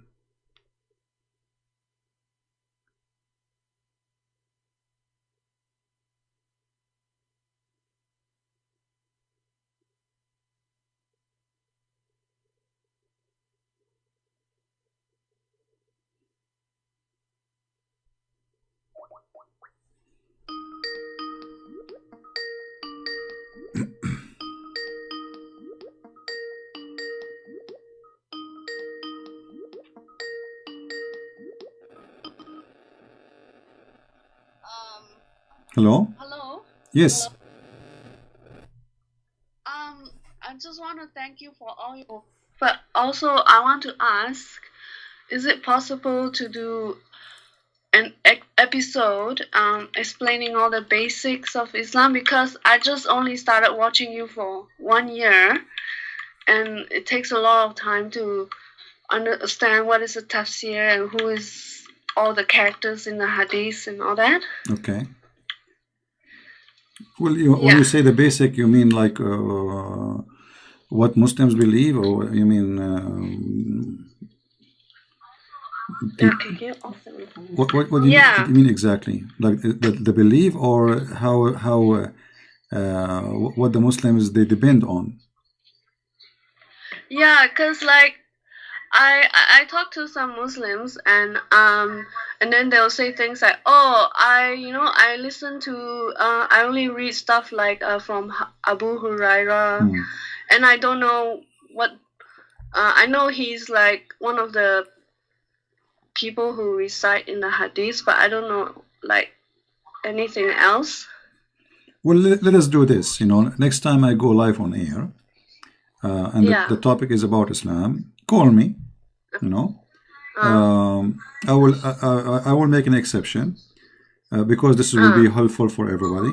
Prepare your questions, or you can mention them in the text in the chat, and I will answer you. As an example, Abu Huraira, his name means the father of the cats because he liked to have cats around him. He was a person who was a person which is almost like a homeless. So he is a this kind of people who go with you because he will get free food. Oh, okay. You know what I mean? All right. Like there's a person he will go with you not because he like you, but because you you can provide something for him. So he is a trashy person. He's not really a good person. So he go with Muhammad because wherever Muhammad he go, he get free food, free meal. People invite him. So like because a lot of people, like for example in Malaysia or wherever, they just know it as a name. We don't know what it means. Like like you said, father of something. We just take it as a name, and they just trust whatever the Imam says. Well, when they say trustworthy, I laugh because what a trustworthy? None of them was there to witness that this has happened or did not happen, right? So this is funny talk, but it's clear that the Muslim they depend in certain people, and those people obviously they are not good quality. Let us see.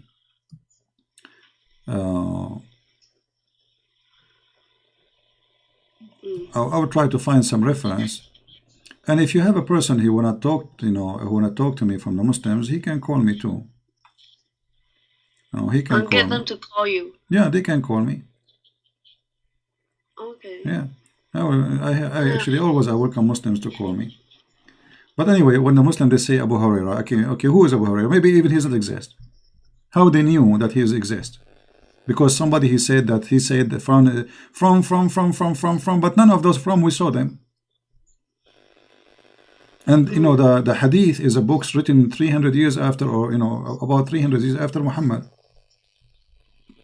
So how we know that? How the guy who started writing the hadith, he knew that those people ever exist?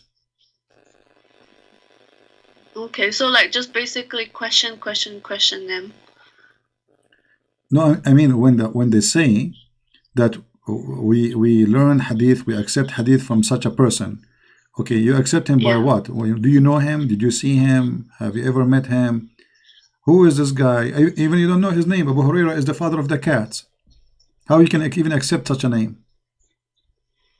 Imagine I say to you, I want to learn about the Prophet from the father of the dogs. It is what is the word, but because they are naive, they do not know what the word means. Abu Huraira, the father of the cats. He have a cat. Cats, Huraira is a name of the cat, but you spoil it, like you say, doggy. This is what Huraira is. So it's a spoiled name of a cat. That's really funny. Yeah, so we accept the hadith from Abu Hurairah, the father of the cats. And who is this guy? What do you know about him? Okay. All right. I just wanted to. Yeah. Okay. Thank you so much. I'm actually quite surprised that you called back, so I'm a bit caught off guard. But yeah. I just wanted to ask if you could have an episode where you explain all the basics, like where to go to for I mean, I already listed down most of it. I already wrote down notes of most of it, but it'll be helpful, I think, if we have an episode to introduce to my other Christian friends, because they're wanting to reach out to Muslims, but they don't know where to start, and it would be nice to say, Tafsir is explaining Quran, and you can go look for it, blah blah blah, here and there and stuff like that. For Christians, but not for Muslims. I understand. I will work on that. No problem. But the most important is, before you approach anyone, any religion, not only Muslims. It's not that by knowing those stuff you can approach Muslims. You have to know the negative, the positive, the wrong, the right, and you have to prepare yourself for a full conversation, not copy and paste. Okay. Like you cannot claim that you are a doctor because you learned that there is a medicine called antibiotic. That's not enough. You have to study and be a doctor. So it is a process. It is having enough information to go into dialogue, not jumping into dialogue and you are not ready. Okay. It's like you think you can swim because you bought a swimming suit. All right. You have to learn how to swim. Not buying the swimming suit will make you ready to go. Oh, but there's so much stuff to learn. How do we know when we're ready? You have to have patience. Your knowledge will talk. Your knowledge will talk. As simple as that. Knowledge always. You mean as I talk to the Muslim, then I'll know whether I'm prepared or not. No, let us say you are listening to a Muslim talking about Islam or etc. In your brain, you try to answer it before you open your mouth, and ask yourself, is that really an answer, or this is just silly what I'm saying?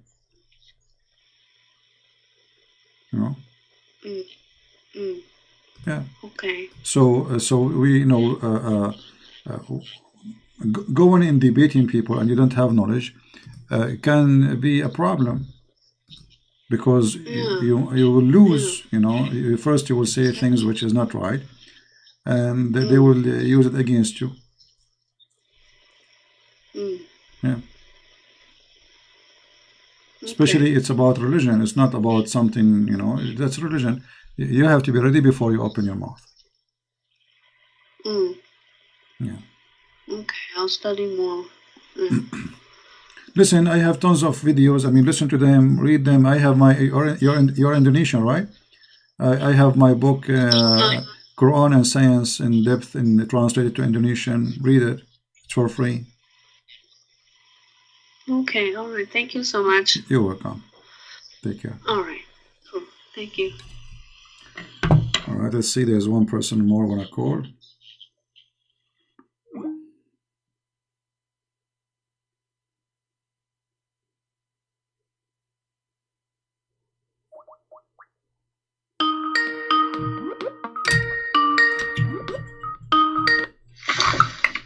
Hello? DP, Yes. it's pretty amazing to be speaking to you. Thank you for calling me. Thank you, my friend. Yeah, so I just wanted to ask you if you could make some videos talking about the Islamic invasions of Africa and all the terrible things that Muslims did to African people, because it's very unknown. Whilst everyone talks about how Europeans conquered Africa and stole all the resources, no one talks about how the Muslims were doing that 1,400 years, more, at least 1,000 years before the Europeans came, and how it was very much Islamic, whereas when Europeans came, they were typically atheists. They didn't follow Christianity at all. But in Islam, it specifically teaches them to invade people's countries, just like they did, obviously, to your people as well, to the non-Muslim Arabs. So if you could make a video just talking about the racism in Islam, specifically as it relates to sub-Saharan Africans, but all of Africa, if you can, I mean, that would be great. Sure. Well, you know, first of all the slaves are bought by the Western, are bought from the Arab. Yes, yes, that's true. The one who controlled Yeah, North Africa, all of it, this is the gate of the slavery. Libya, Algeria, Morocco, you know, Tunisia. So, but you know, the liberals, because they hate Christianity, so they focus on the Western, and when they focus on the Western, they focus on Christians, you know, Christians, not the Western. That's very true. Yes. But the fact is, every single slave was captured and sold by the Muslims. Yes, and there is something you can search for. It's called the Revolution of the Zinj. Let me see. That was in Iraq. That was in Iraq, exactly. So I spoke about it before. The Revolution of the Zinj, proving to us how ugly it was, the slavery, to the point that Zinj mean the black people, you know. Yeah. Like it is the N word in English. I don't want to say it. So thank you. The Revolution of the Zinj, you can search it. Let me put it on the screen. The number of black people became so big, so huge, to the point there is cities totally are black African slaves. There's no white people live there. No white people live there. You know. Okay. And this is as you see it in the map. You know. So. And then, because they became a huge in number, they decide to make a revolution. They became like they can make an army. This is how big they are as number. And then you ask yourself, okay, as long as they have a lot of black people in Iraq, in Syria, slave, what happened to them? Where are they? They killed them all. Yeah, very good point. You know, like, okay, the American, they brought slaves. The Western, they brought slaves. Okay. But now in America, we have 10% black African American, and they are equal to us in citizenship, and we love them. So what happened to the black who've been brought as slaves by hundreds of thousands to the Middle East? Where'd they go? Yeah, very good point. What is the black people of Iraq? They are gone. They killed them all. You know? So what happened to did they lose the rebellion or the revolution? They lose, for sure. They will lose. I mean, the majority are Arab. They are white people, and the black are minority. They are not from there. You know, they are slaves brought there, and they killed them all. You know? Okay. Yeah. So that's why we don't see them in those countries anymore. No black people there. At least not many. Very few of them. No, there's no black people. You know, like I grew up in the Middle East. Where is the black people? You might find some dark color, like in Egypt, like in Noba, but those are not from the slaves. Those are from that area. You know, remember, Egypt is part of Africa anyway. I mean, so like they extended their borders because the British, they decide to make Egypt borders as we see it today. So those are not really from part from Egypt. So you might find like a black in Saudi Arabia. Those are slaves who they are not killed because they do not make a revolution. You know, asking for freedom. Yeah. But obviously, anyone can go and read and educate himself, and you will see that nobody did own slaves. You know, the caliphate, they used to have tens of thousands of just belly dancers in their palaces. You know. Yeah. Muhammad himself, he have a lot of slaves. He received women as gift and men as gifts. Yeah, that's very true. Right. Yeah, I was also like just thinking about the fact that it's not only that the Muslims of the past did it, you know, the North African, they call them Arabs, but it's also the African Muslims now today, the black people who are following Islam are still destroying Africa. And you see it in Nigeria where, you know, the Christians are being killed all the time. You see it just all over the African continent. Wherever there's Muslims, they're fighting just look for the countries in Africa that are at war, where there's civil wars, etc. And it's always the Muslims against the Christians. Yeah, every week we hear about a massacre, like attacking a marketplace, a grocery store in Africa, slaughtering people. That is Islam. Nothing changed. Yeah. The only thing changed is the weapon.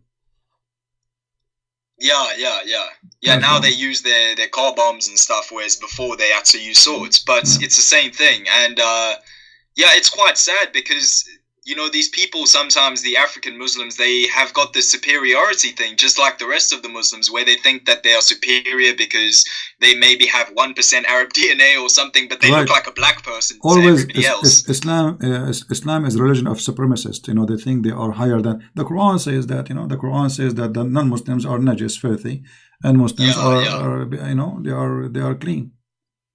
Yeah. All right.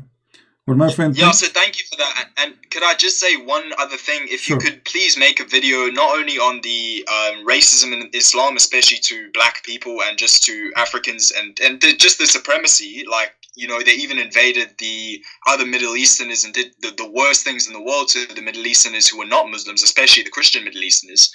But if you could make a video as well on how we address this Sahih, Daif, Hassan, how we address the hadith when they're saying that, you know, they come with these stories and they just reject everything, even if it says Sahih, and they'll say, oh no, it's Daif. But even if it's Daif, but Shia and Sunni, they accept it. They're the ones that they don't accept, they'll call Maldu. So how do we address this nonsense when they hit us back with saying, oh, well, I don't accept that one because maybe there was this other guy and I don't like him because they'll say so and so and so and so, you know, in the narration, they dislike that guy because he spats at someone sometime or something. They'll come up with a funny story to justify the reason why they don't want to accept that hadith. So how do we address them when they're like coming with that nonsense to us? That's very easy. First of all, there's somebody correcting me, says it is a massacre, not a massacre. Anyway, yeah. You see, the issue of Sahih and Da'if, actually, this is good, because the Muslim, they are saying to us that Islamic reference are not trustworthy. Because what is Sahih is Da'if for somebody, and what is Da'if is Sahih for somebody else. Which means Islam is a moody religion. So why you say to us that Islam is protected if the Hadith, which is the half of the religion or even more, is not protected? And now if we show you Sahih Hadith, do you accept it? If it's embarrassing, they will say no. So this is very easy to answer. Simply, it's for our benefit, because that's mean that Islam is not trustworthy as reference, and they have no base. Okay, so meaning that they have no justification for believing in any of their hadith if they're going to say that one is if you say in this book that it's Sahih. If you say in Sahih al-Bukhari there's one hadith is not trustworthy, it means the whole Bukhari is not trustworthy. Because it means that Bukhari can't be trusted. because that's it. It's called correct hadith. So if there's one thing is not correct, the name is gone. And if Bukhari can't be trusted, then the rest of the narration collectors, they can't be trusted either. Yeah, I mean, if they want to say we are elective and selective in what we accept, well, that gun goes for anything. That gun goes for the Quran too. Yeah. You know, and that can goes to like why it's accepted by you, rejected by him. Huh? Isn't it? This is Islamic book. Yeah. So anything is embarrassing. Right. Anything is embarrassing. They say it is da'if.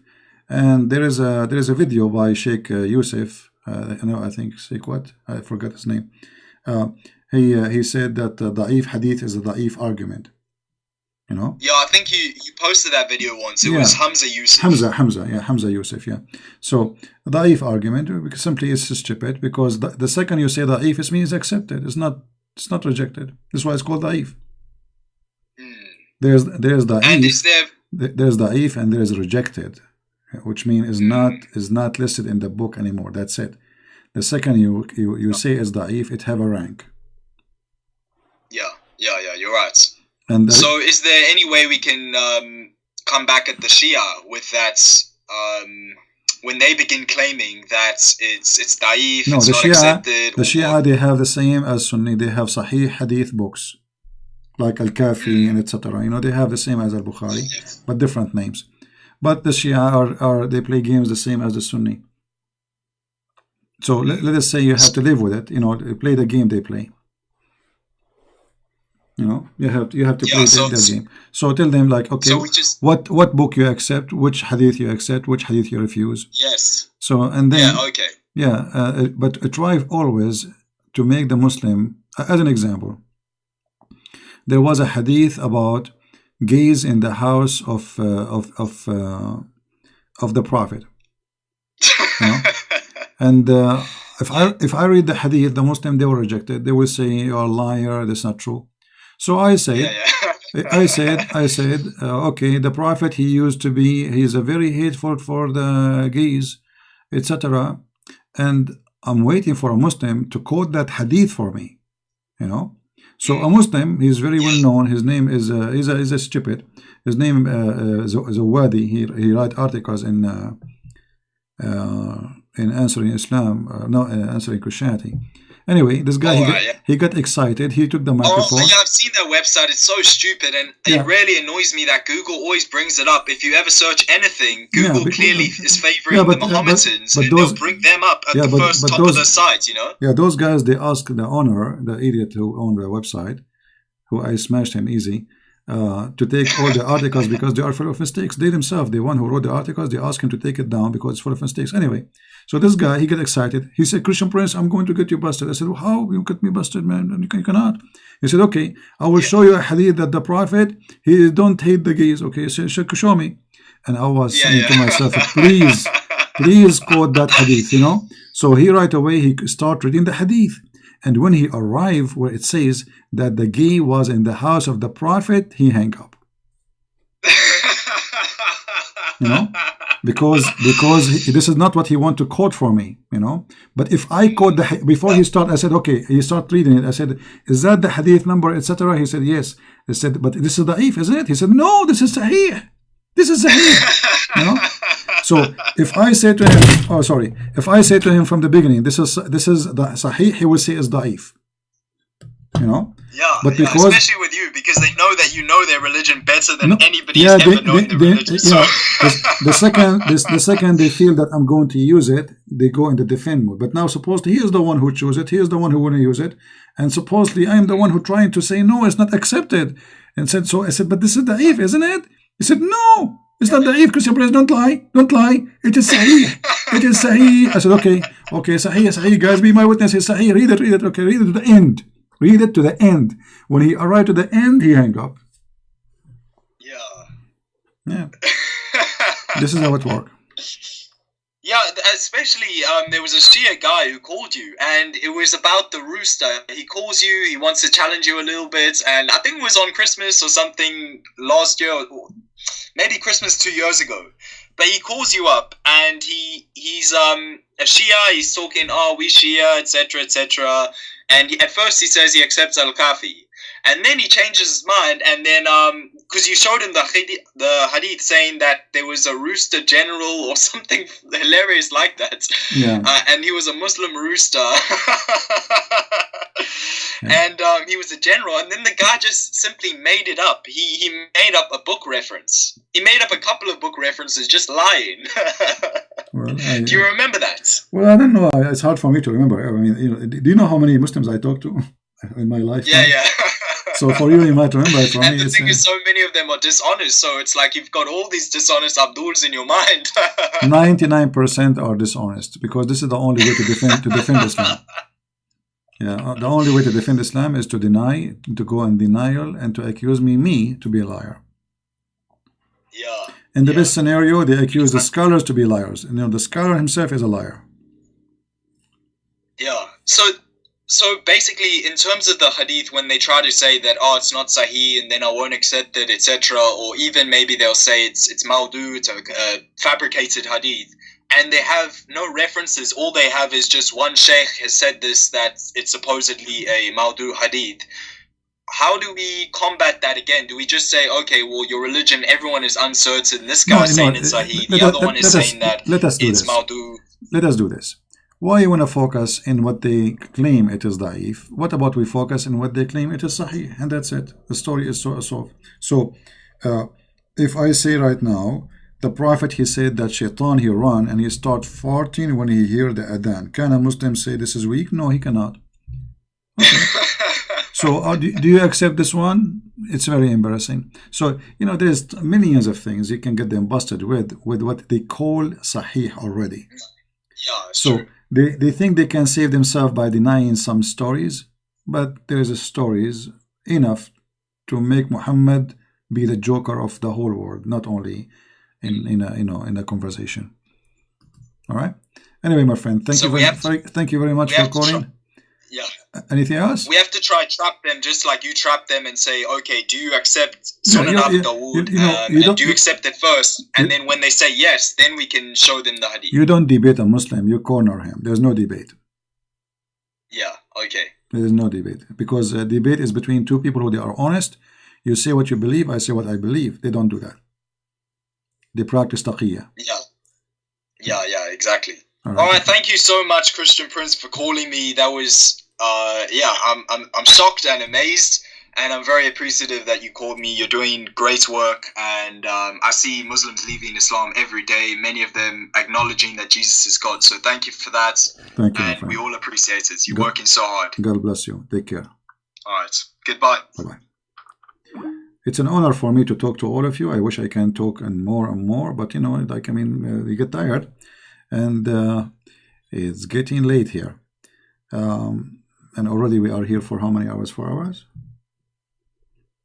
Yeah, I'm getting a little bit tired from sitting in the chair. So they try to deny, but we have enough proofs which they themselves accept to make Muhammad look like the joker of the town. I mean, look at this. This is a prophet of God. Shaitan, he fought when he heard that. And this is an insult to Allah. Because what kind of God he told Muhammad? I mean, where Muhammad, he learned this information from Allah. I mean, look at the level of the conversation between the God and his prophet. Taradan, taradan, taradan, taradan. Assalamu alaikum. I am Allah. I am Muhammad. Okay, Allah. I have a question for you, Allah. What Shaitan he do when he hear the adhan, Allah? He fart. Really? Absolutely. The second you start saying Allahu Akbar, which is my name, he turn his ass and he fart. Thank you, Allah, for the information. That's amazing. So good to be true. I mean, this is God. This is the conversation between God and his prophet. And the conversation is about farting. So I'm going to go tomorrow to the United Nations, and I will tell them about a very important article to study. A global warming by farting. Because obviously global warming happened because Shaitan, he fart. There's a billion Muslim. If every Muslim he says Allahu Akbar, then we have how many billion fart a day? 5 billion fart at least. So here you see the silly and the stupid conversation and the stupid equality. You see, everyone speak by his equality. Everyone speak by his equality. The Muslim, they say Christian Prince, he say vagina. I'm talking about your equality. Your prophet is the one who use it. I'm using it. Because my topic about the quality of Islam. So I have to go down to the level of your prophet. Fart, vagina, penis, testicles, breast testicles, suckling, suckle me. Huh? So because my topic is about a low class person, his name is Muhammad. Because of that, I have to get dirty. Which means you are making me dirty. I'm not the one. If I go and speak with people, I don't talk about vagina and penis. But my topic is your prophet topic. It's your prophet. This is his equality. And because of his equality, I've been forced to speak about such equality. So we are Christian, we don't talk about this. This is not our topic. But because here we go, this is your God. It's about fart, vagina, penis. Shake it, eat it, fart it, do it, virgins, big boobs, small boobs, I mean, what is this? This is your religion. And then they complain for I am saying those words. When the God of when Muhammad, he said to the man who is proud about his inheritance, he said, if somebody is proud about his inheritance, tell him to go and bite the penis of your father. I mean, what kind of a prophet he says that? Go and bite the penis of your father?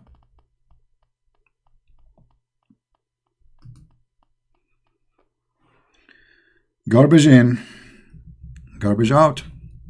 I want to say thank you guys for being here. Honestly, I wish I can stay longer, but it's getting late and a little bit I'm getting tired. So I want to say thank you. I appreciate all those who called me, from the first caller to the last one, including the Muslim, because I feel sorry for him. We don't hate them. We pray for them and we feel sorry for them. They are victims of the stupidity of Islam. And I understand, I mean, anyone, he belongs to a religion, he would defend his religion. That's normal. But I want a Muslim to have an advice. Honesty is very important. If you defend your religion by lying to yourself, that is stupid of you. Because at the end of the day, you are just lying to yourself. If you think you are lying to me, you are a fool. No, you are lying to yourself. And lie will make you always weak and vulnerable for those who accuse you with your belief. Because you will feel guilty inside you, and sooner or later, you yourself, you will leave Islam. So good luck with your lie. Lies will never help. And not only that, your lies can help us to make more Muslims leave Islam, because sooner or later we will show the reference and we will get you busted, and then they will know that you are just lying and they will leave Islam. And the funny, they accuse us with lying when the fact everything we say, we show it, we prove it, and they are the one. And this is why they don't dare to call me, actually, those who accuse me of lying. They have the proofs that I'm lying, but they will not call me because they are potatoes. Garbage in, garbage out. Thank you guys for being here. May the Lord bless you. Until we see you soon again. Christ is Lord. I will try to be live on air today, which is Sunday again, if I can. If I could not, maybe Monday. Until then, Christ is Lord, and everything else is false. Glory to His name. His name is powerful. He is holy. Everything about the Messiah, starting from his name, is amazing. And the Muslim themselves, they have to admit that they will not allow anyone to call himself the Messiah. Do you know that if a person he called himself the Messiah, they will kill him? Do you know why? Because there's only one Messiah. Anyone can call himself Muhammad, even Isa, but not the Messiah. That is the name of our Lord, the Messiah, the Christ. And the funny, if you ask them what the Messiah means, they have no idea. To the point, one of their scholars, he said that the reason he called the Messiah because he have a flat feet. This is how flat their brain is. The Messiah means flat feet. Flat brain cult. Stupidity. Stupidity cannot stand intelligence. Thank you, and see you soon. Bye-bye.